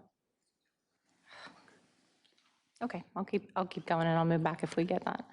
So when was the last time you conducted an abandoned ship drill or exercise, and can you describe what that entailed of any kind? On that particular day before June 7th, that was a Tuesday, so I did a drill on the Sunday prior to, which was June 5th, where we discussed, the several different items, but we explicitly discussed what to do in an engine room fire scenario. And that included an abandoning ship? Correct. And what did that look like? Was it an abandoning ship to the land side, to another vessel, to the water? So whenever we discuss these, it's always with the preface, like I just mentioned, it would depend on the scenario where the best case of getting passengers off would be. In this particular case on the 7th, obviously it was through the stair tower out the midship door. But we also discussed the possibility of bringing passengers from the third deck through the rear stairwell down to the first deck stern, particularly in the case that passengers would have to go into the water. That might be the best place to do that. So we'll bring back Coast Guard Exhibit. Can you scroll down a little bit more? 031. And at the bottom there where it says monthly, I'll just read it. It says, on a monthly basis, the city director of marine operations should ensure that the marine operations team reviews at least one different scenario related to the emergency response plan during a training drill or exercise, and that this training is documented in the vessel log. So do you conduct these monthly? We conduct drills relatively more frequently than monthly. A lot of our crew will do them if they haven't been on board in a long period of time, or when we have a new crew member that's joining the team. Typically, as I've said in previous testimony, Sundays are a good day for us to do drills. Even in this case that I mentioned, they're typically a little bit slower. We have more time to get things done, and it also affords us an opportunity to explore, because we're doing so many, a lot of different facets of our drills, even, from anything that we would encounter. Mr. Fawcett had previously asked you about the initial radio transmission between yourself, the Coast Guard, and the assist vessels. And at some point during those transmissions, you had asked Captain Brown, training captain, to assist you with radio communications. Is that correct? Correct. And can you explain why you asked Captain Brown to manage the radio on board?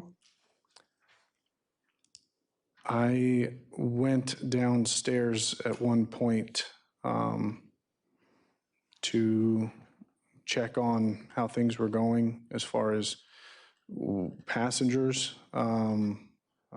where they were, as well as ensuring that the crew had secured fuel and where the orientation of all the towing vessels were.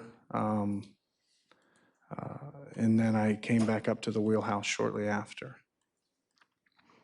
So would it be a fair statement to say that having Captain Brown in the wheelhouse that day made coordinating with the assist vessels and communicating on the radio easier than it would have been had you been alone in the wheelhouse? If he wasn't there, I would have just grabbed one of the handheld radios. There was not much for me to do from the wheelhouse at that point, but the VHFs in the wheelhouse are a little bit more powerful than the handhelds as far as communicating with Sector Hampton Roads. So I felt like that would have been a little bit better, but I just would have grabbed the handhelds. Commander, that's all my line of questioning for now. NTSB, do you have any questions for this witness? Thank you, Commander.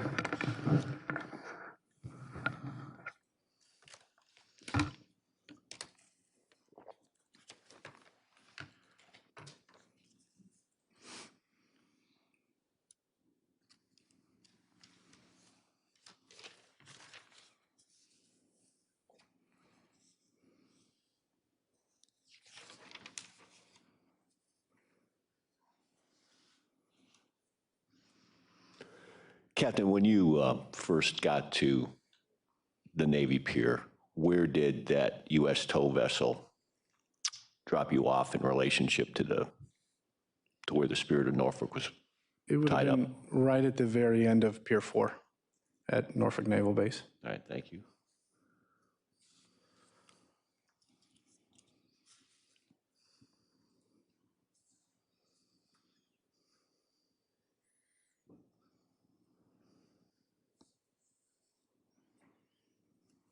When you talked with the Norfolk Fire Department person, you were standing next to the vessel, pointing to the window where the hatch was. Correct. Can you tell me anything he told you? Yeah, initially he kind of was hesitant about breaking a window. At that point in time, he was like, "Oh, I don't want to break your window, man." But at that point, I said, "Listen, I already have broken windows from the towing vessels. One window right here is not going to make a difference." Did he say anything else about the hatch itself? No. All right. Yeah, those black windows, are you able to see inside? Could you see the hatch? I guess it depends. I don't recall at that day. It really depends on the sunlight and how it's hitting them.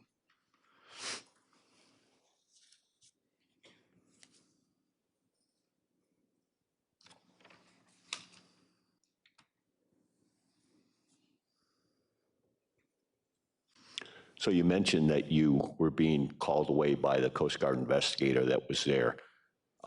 What did he, can you be specific about what you may have done if you weren't spending time with him?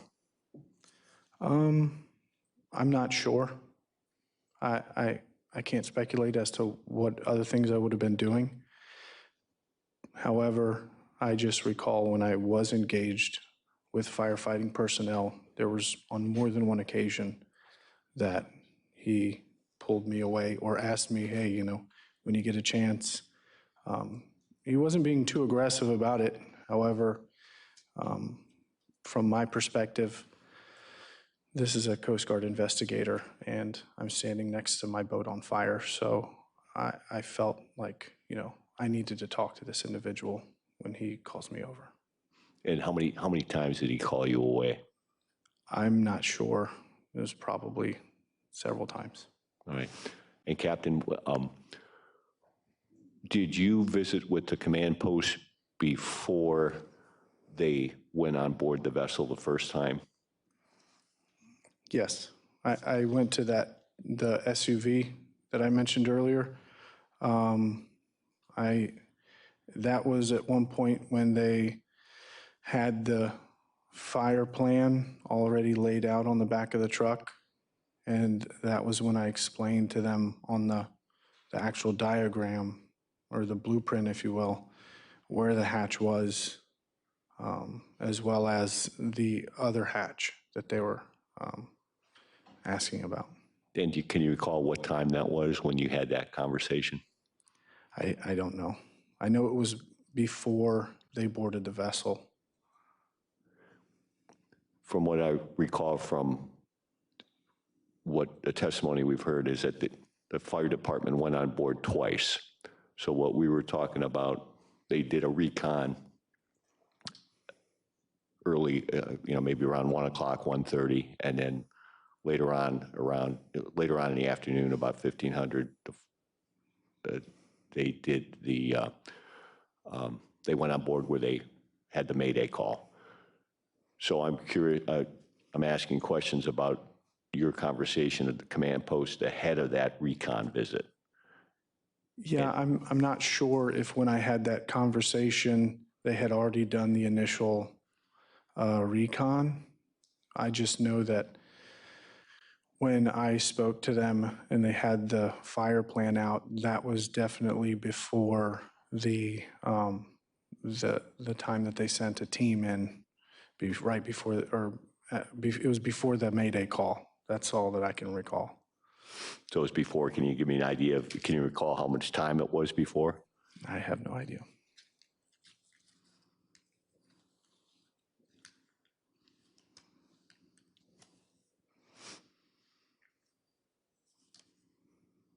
If we can bring up that exhibit, it shows the picture of the bridge. Let me see if I remember what that was. 62.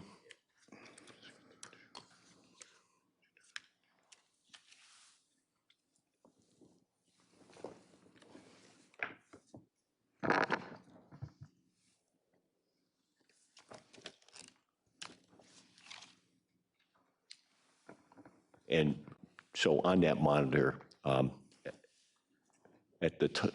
when you were up there, just prior to making the turn, what would have been displayed on that video screen? Probably either a 5x5 or 6x6 matrix of monitors for all of the cameras. So each camera might have encompassed a small piece of that screen. So there were 4 engine room cameras. So there would have been 4 small boxes amongst other boxes on that screen. Yeah, I can't recall if that particular unit rotated between matrices where you would have, maybe 2 boxes on one and then 2 on another. But at some point there was 4 in one way or another. All right. Can you remember back on June 7th, just before this happened, before you started to make the turn, when was the last time you looked at that monitor? I don't recall. All right. Had you been looking at that monitor as you were making your way on that voyage, had you been looking at the monitor since you left the pier that day? Yes, from intermittently, we might take a look over at the monitor. Is there any sound in that monitor or just visual? It's just visual.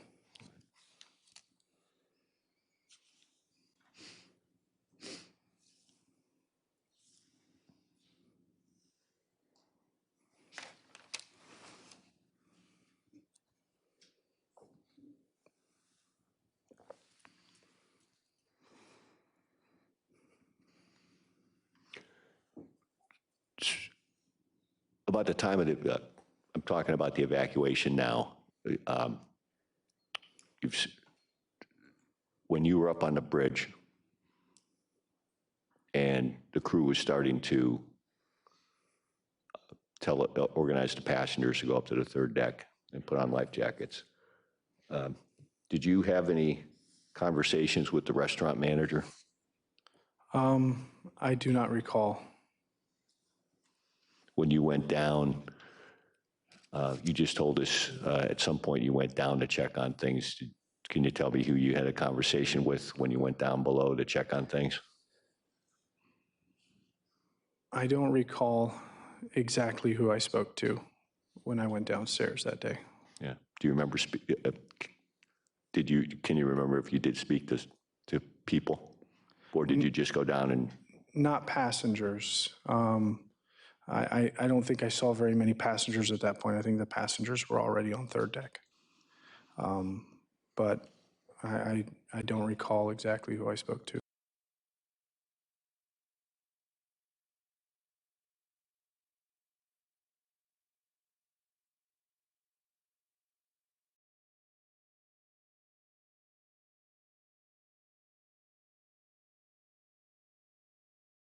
downstairs. You can't remember exactly who you spoke to, but can you remember speaking with a crew member or crew members? I'm sure I spoke with crew members.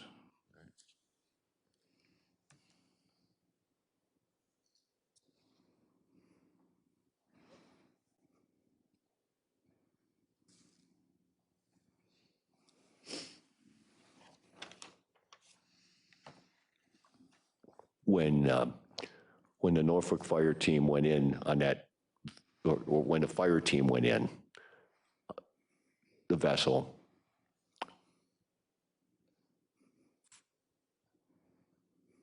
the second time, or the visit that resulted with the Mayday, you said you were with Bill Burkett? No, I never said, or I don't think I said Well, that. then when who were you with when the fire team was on board the vessel? I don't recall. Do you remember having any conversations where you may have been discussing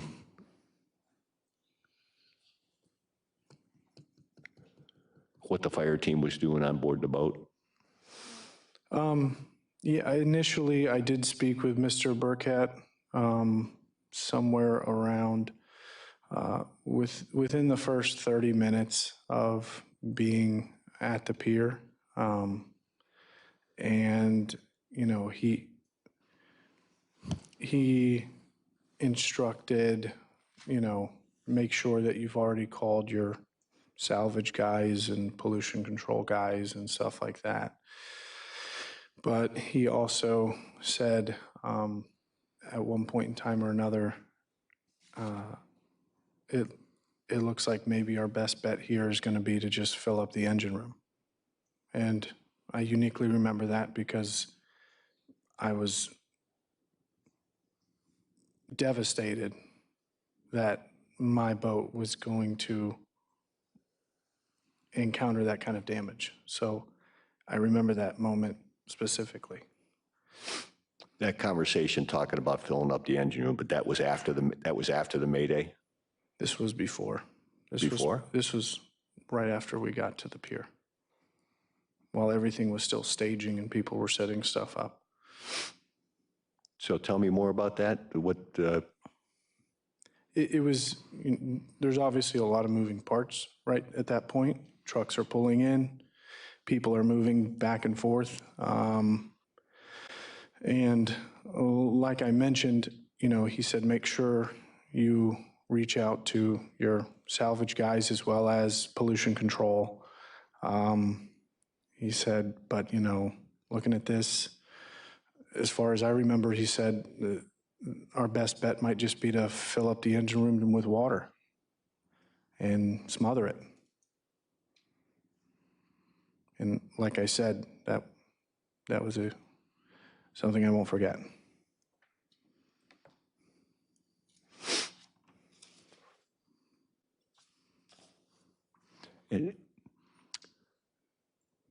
Had you, as a captain, been involved in any kind of training where you were exposed to how an incident command and a unified command work? No, sir. All right, thanks. Mr. Flaherty? Thank you. Appreciate you coming in here, Cam, talk with us. Just so I understand, how many total years do you have sailing on that boat? About 16 from start to finish. And from that time you're on board, you saw a lot of maybe modifications, any changes to the boat? Yes, I've seen a fair amount. And in general, what those include? Modifications wise,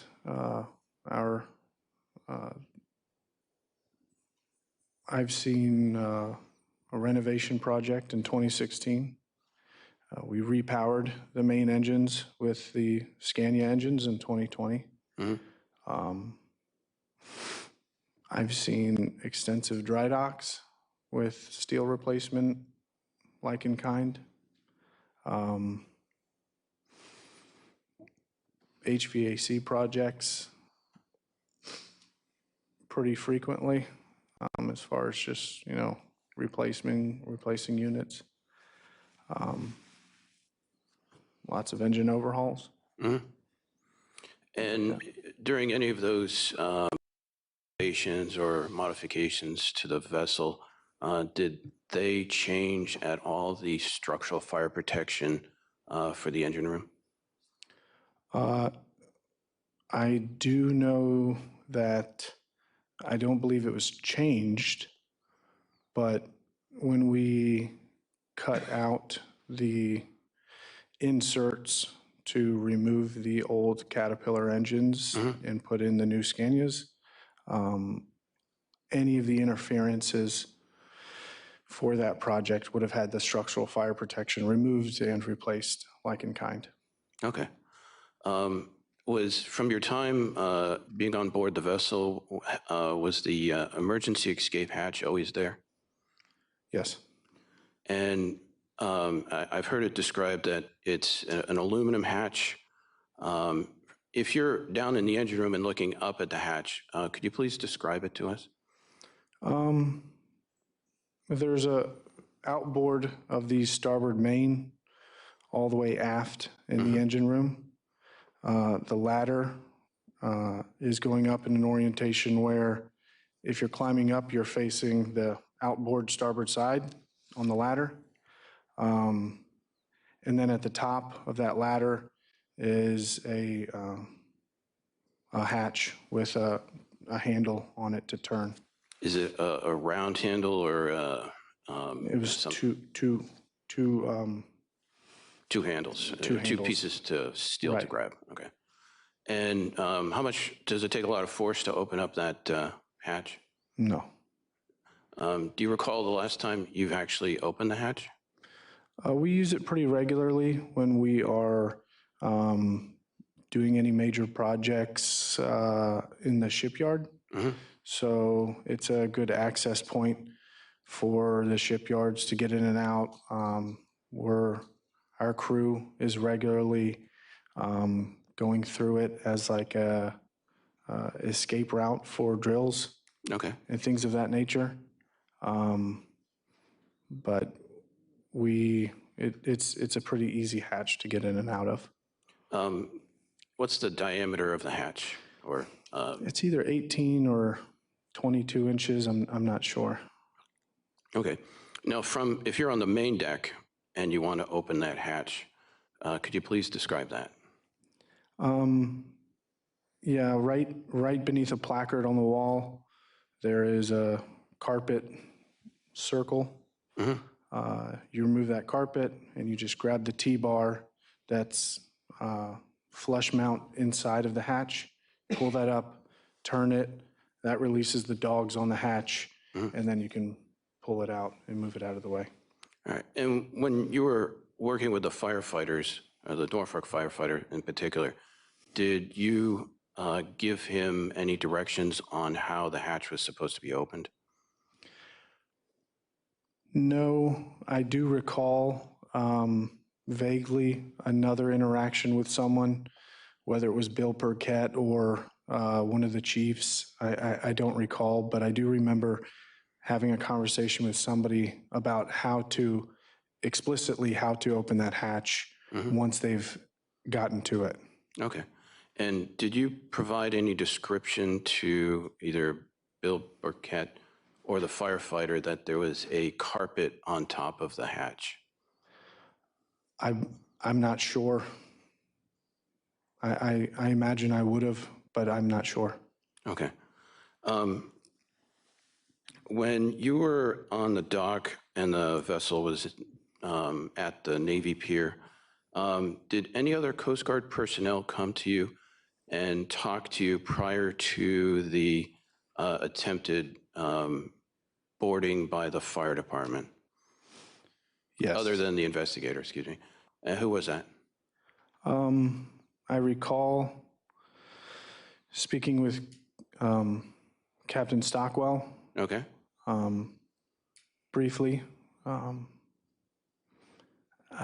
know that there were a lot of Coast Guard members on the dock that day, And I know that I spoke to many others throughout the hours that I was on that pier, but I don't remember explicitly who I spoke with. Outside of the Bill Barquette and the firefighter, did you talk to any Coast Guard personnel about the hatch prior to the firefighters going on board to extinguish or try to extinguish the fire? I don't recall the Coast Guard asking me about that, no. Okay. So from your perspective, when you were there until Captain Stevenson arrived later in that evening, who did you feel, from your perspective, was actually in charge of extinguishing the fire on board the vessel? I do not know. Okay. And then at what time during the incident did you make contact with your home office or home blower? So when I was on the Towboat US boat on my way to the pier, at that point, the captain on that vessel knew me personally as well as my direct supervisor, and he reached out to her to let her know that I was on board with him and where I was and where we were headed. All right. I'm sorry, who is her, if you could identify? My general manager, Jolene Price Thompson. Okay. And do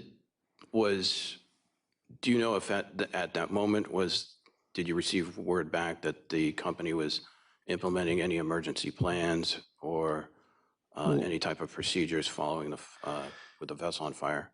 Yeah, so after I got to the dock and I had that conversation I was just talking about with Mr. Burkett, where he suggested reaching out to the salvers and pollution control and things like that. At that point, I called one of our members of the National Marine Team to help me with executing the non-tank vessel response plan. Okay. Did anyone from the company, were they able to contact you while you were on the pier? Did you have a cell phone or? Yes. Okay. Were you contacted by your company after you made it to the Navy pier? Yes. Well, I mean, I spoke with that gentleman with the National Marine Team, and pretty shortly after I got to the pier, my general manager was there as well. Okay. And who was the general manager again? Jolene Price Thompson. All right. And then between you and the general manager, were either of you contacted or just met with either the fire department or the Coast Guard to become part of the unified command or advise on how to proceed with the fire? I was not brought into the unified command discussions until that meeting at 8 p.m. that night. Are you aware if your general manager was? I'm not aware. No. All right. Let's see.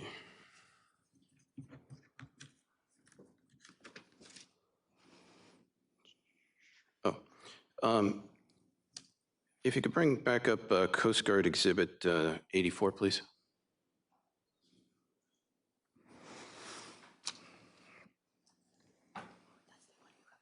That's the one. No, you got it on. No, you have it on. It was the, Oh, I already have it. yeah.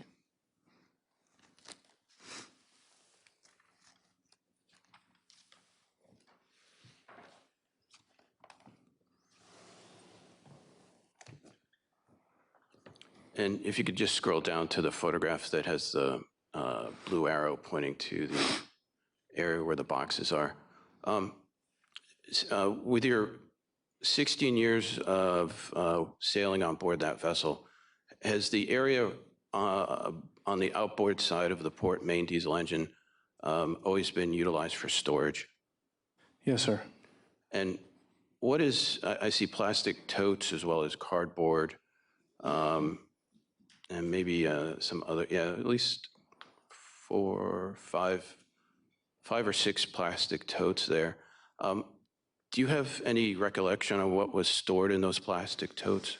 Various parts like plumbing parts or filters, any kind of, or we have air filters there as well. Those encompass a pretty significant amount of space.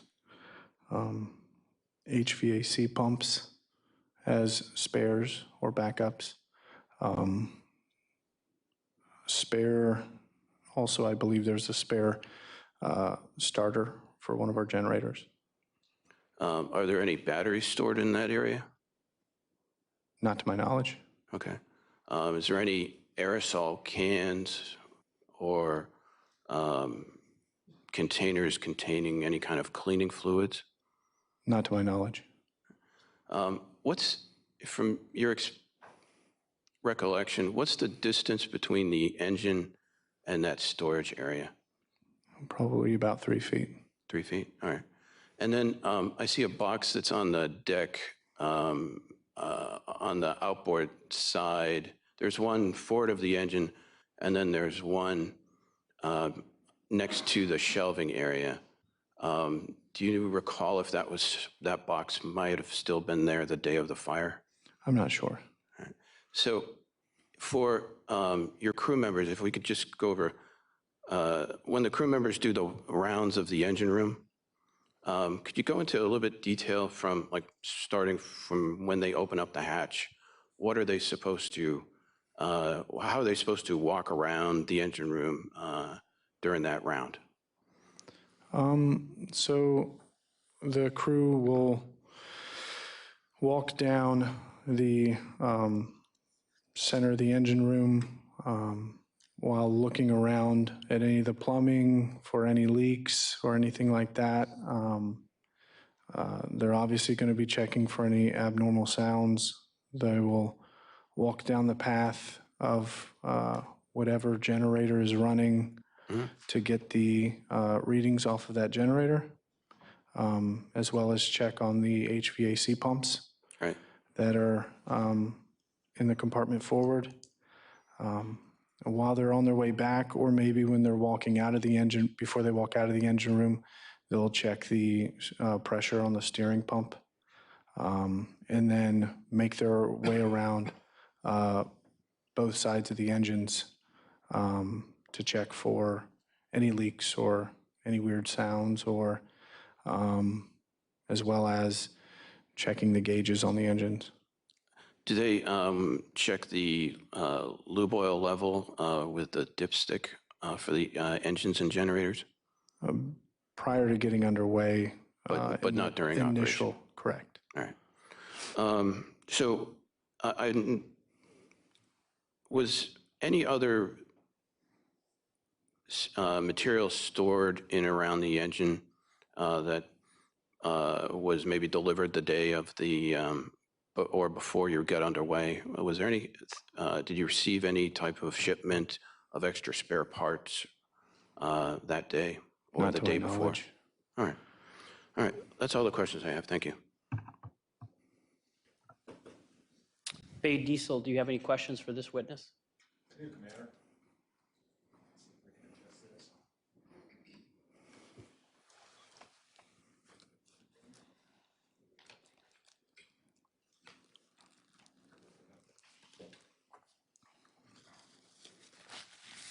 morning, Captain, and once again, thank you for your time with us today. I've got a couple of questions, and as I believe you know, I represent so the first thing I want to ask about is... Excuse me, Mr. Abel, can you turn that microphone on? It should be at the bottom there. Is it on now? There we go. Thank you so much. Once again, I represent Bay Diesel, and so my first couple of questions are going to deal with your experience with Bay Diesel in your role as captain and marine director for the ship and the company here in the city. For how long have you worked with Bay Diesel in connection with your job there, sir? Since I started in 2016 in June, I've worked with Bay Diesel. All right. And in the time you've worked with Bay Diesel, would it be fair to say that you rely on them for their technical expertise and advice in regard to engine maintenance and operation? Yes, sir. Okay. Have you ever had any reason to question or doubt the advice or recommendations they give you? No. The events that bring us here today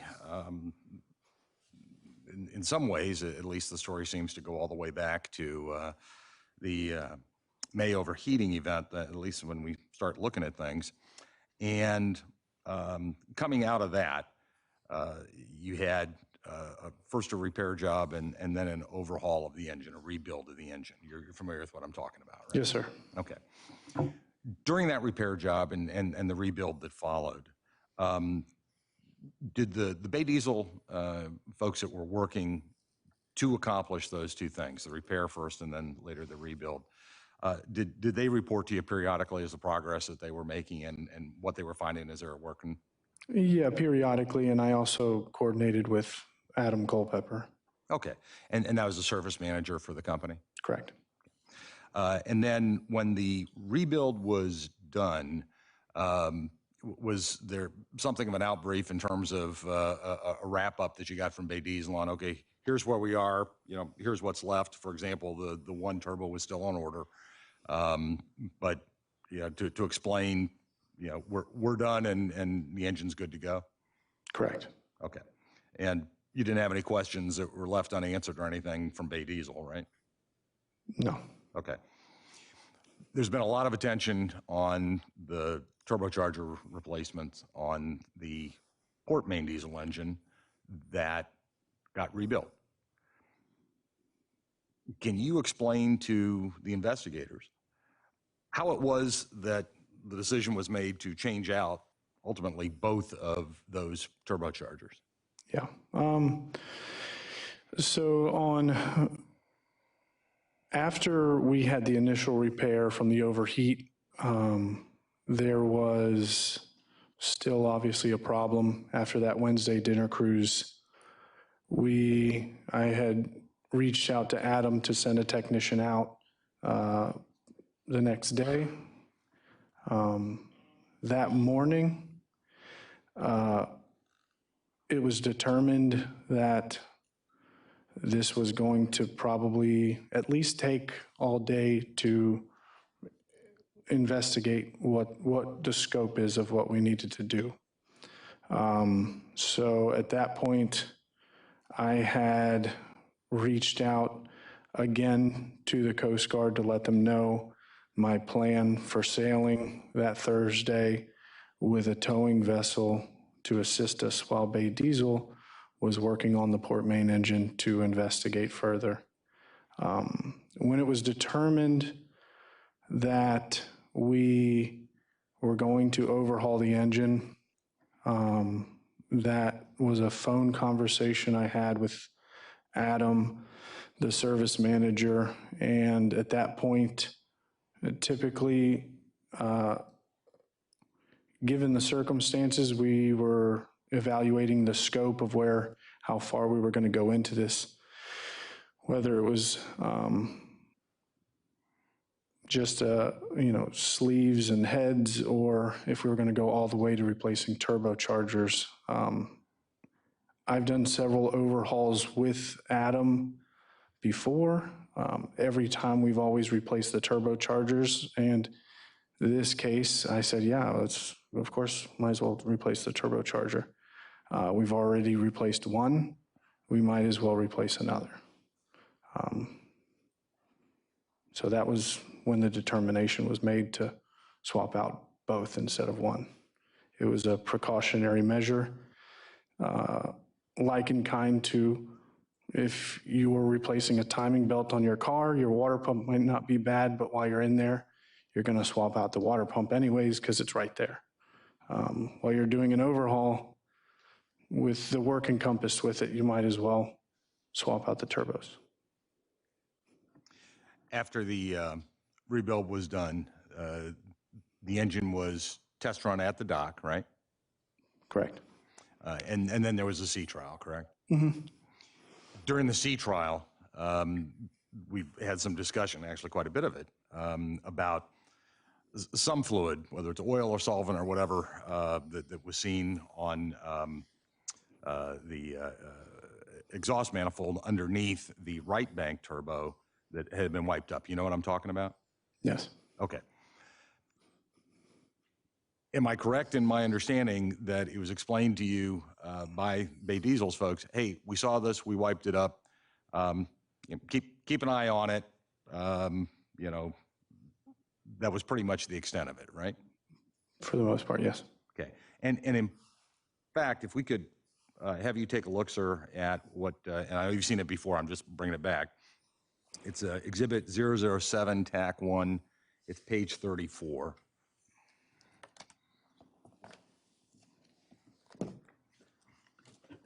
Let's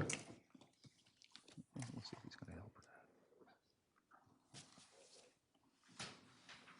that. Just let me know when you have it in front of you, sir.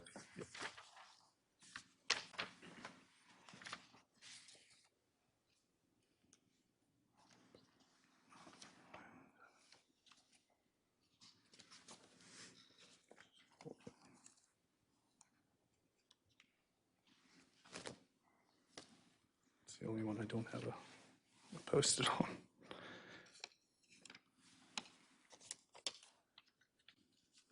Okay, I have it in front of me. Okay. And if you look at where it says conditions found in work perform, the second line begins RB, so right bank turbo, had some oil at the bottom of the compressor housing, but it went away.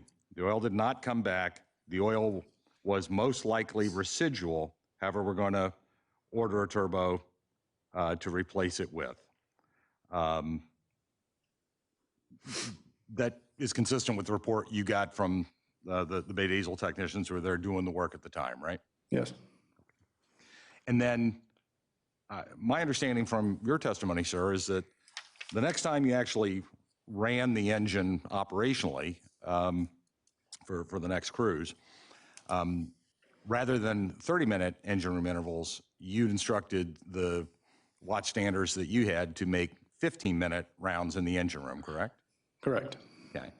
And at no point did you hear any reports of any further oil drips or leaks or anything like that, right?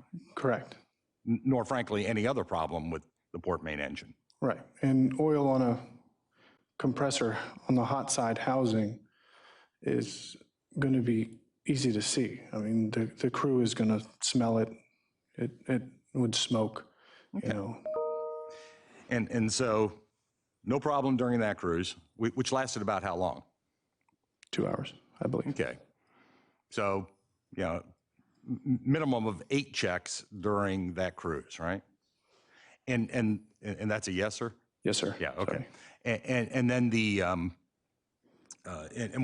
interval on rounds, do you start, whether it's 30-minute or 15-minute, as far as the engine room rounds, is that once the engine is lit off and running, or is that only when the vessel's underway?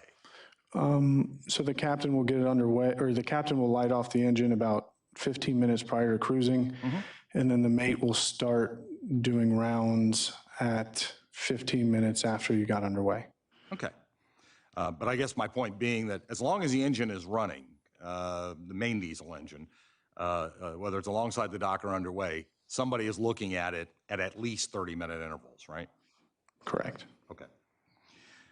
And then after that first cruise, after the rebuild, there were 17 others, cruises that for a total of 18 between then and when the fire occurred, correct? Yes. Okay.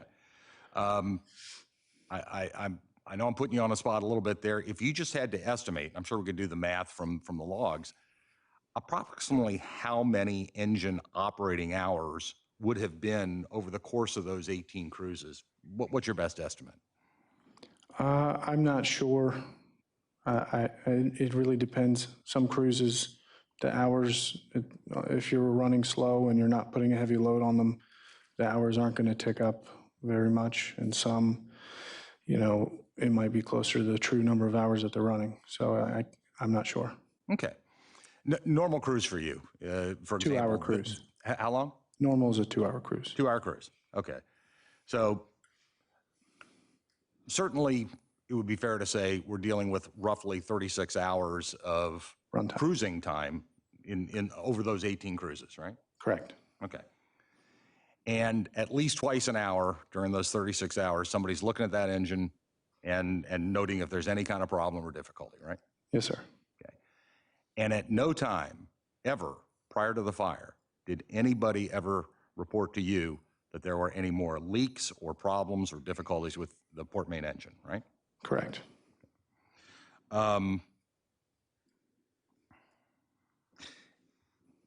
After the rebuild, the Coast Guard came and inspected the engine and passed it, cleared the deficiency on it, right? That is correct. And after the rebuild, there were at least one, and if I got my sequence right, maybe even two, Marine surveyors that came to look at the boat, one following the rebuild and the other following the, or for, I guess, an annual inspection for condition and value, correct? Yes. Okay.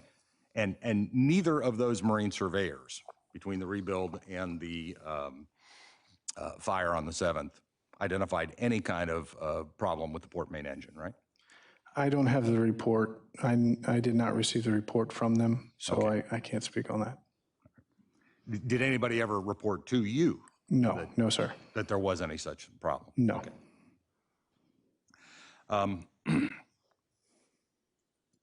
On the day of the fire, I believe you'd indicated that you had Captain Brown, who was breaking in as a relief captain for you, that morning, and the two of you guys went down to the engine room to light off the engines, to start them up, right? Yes, sir. Okay. And there were no problems at all in starting the engines that day? That's correct. Okay. And in fact, as I understand it, the first time you had any indication there was a problem at all is when you lost control about noon that day during the cruise, even before you knew you had a fire, right? Correct. Okay. And correct me if I've got this wrong, but my understanding is the sequence is you lose control to at least the port main, and then subsequent to that, the gauges come up and you can see the engine is still running. It's still functioning, even though you don't have control of it, right? Yes, that's correct. At some steering, what does that happen in that sequence? I never indicated that I lost steering. The steering is contingent on propulsion, so if I don't have propulsion, I can't steer the vessel. So you didn't have enough headway on that you were able to make the rudders effective at that point anyway, is that right? I wouldn't be, yeah, that's correct. I was moving slow enough that I wouldn't be able to tell. Okay. Which I guess, to clean that up a little bit, was there ever a point that you realized, never mind propulsion, I don't have steering either? No. Okay.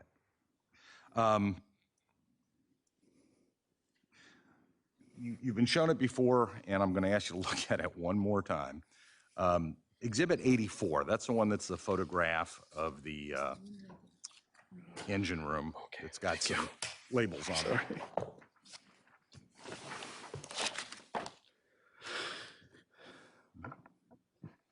Okay. All right. And the labels that there, where you see the one turbocharger was to be replaced and post-fire parted and damaged hydraulic pipe and that sort of thing. You didn't put those labels on there, did you? No, sir. Do you know who put those labels on there? It was not me. Okay. Let's look at one on the left. There's a yellow label with arrows up and down to something that's on like a stanchion that says engine control module equipment port engine. Is the thing that is identified there, it's got a red circle around it in the lower image that yellow arrow is pointing to, is that the engine control module? No, sir. Where is the engine control module for the engines? The port main engine is the one we're talking about. The three EC300 or engine control 300 units are mounted on the bulkhead forward of that engine. On the top picture, if you look closely, all the way forward of the engine, you can see a black and yellow safety tape about midway at the engine. Yes, sir. That is a guard to protect the wiring and such that is connected to those those EC 300 units. Got it. And that's one for each engine as well as a backup. So the control module for the engine is all the way at the forward end, actually beyond the forward end of the engine, correct? Correct. And then as far as the fire itself was concerned, when you first saw any kind of smoke, I believe your testimony was a haze, but I don't want to put words in your mouth, sir. Can you describe for me color, density? What kind of smoke did you see? First instance that you had any indication that there was some smoke out there? As far as I recall, it was kind of a brown-gray haze. Okay. Was not a thick, black, oily smoke to start? No, sir. I don't have any further questions, sir. Thank you for your time. Thank you. City Cruises, do you have any questions for this witness? Yes, I do. Good morning, Captain. I'm Eric Denley. I know we've met before. I'm with Council for City Cruises. Is that mic okay, or do you want me to try to get it closer? Please make sure it's still on. Thank you. I think it's on.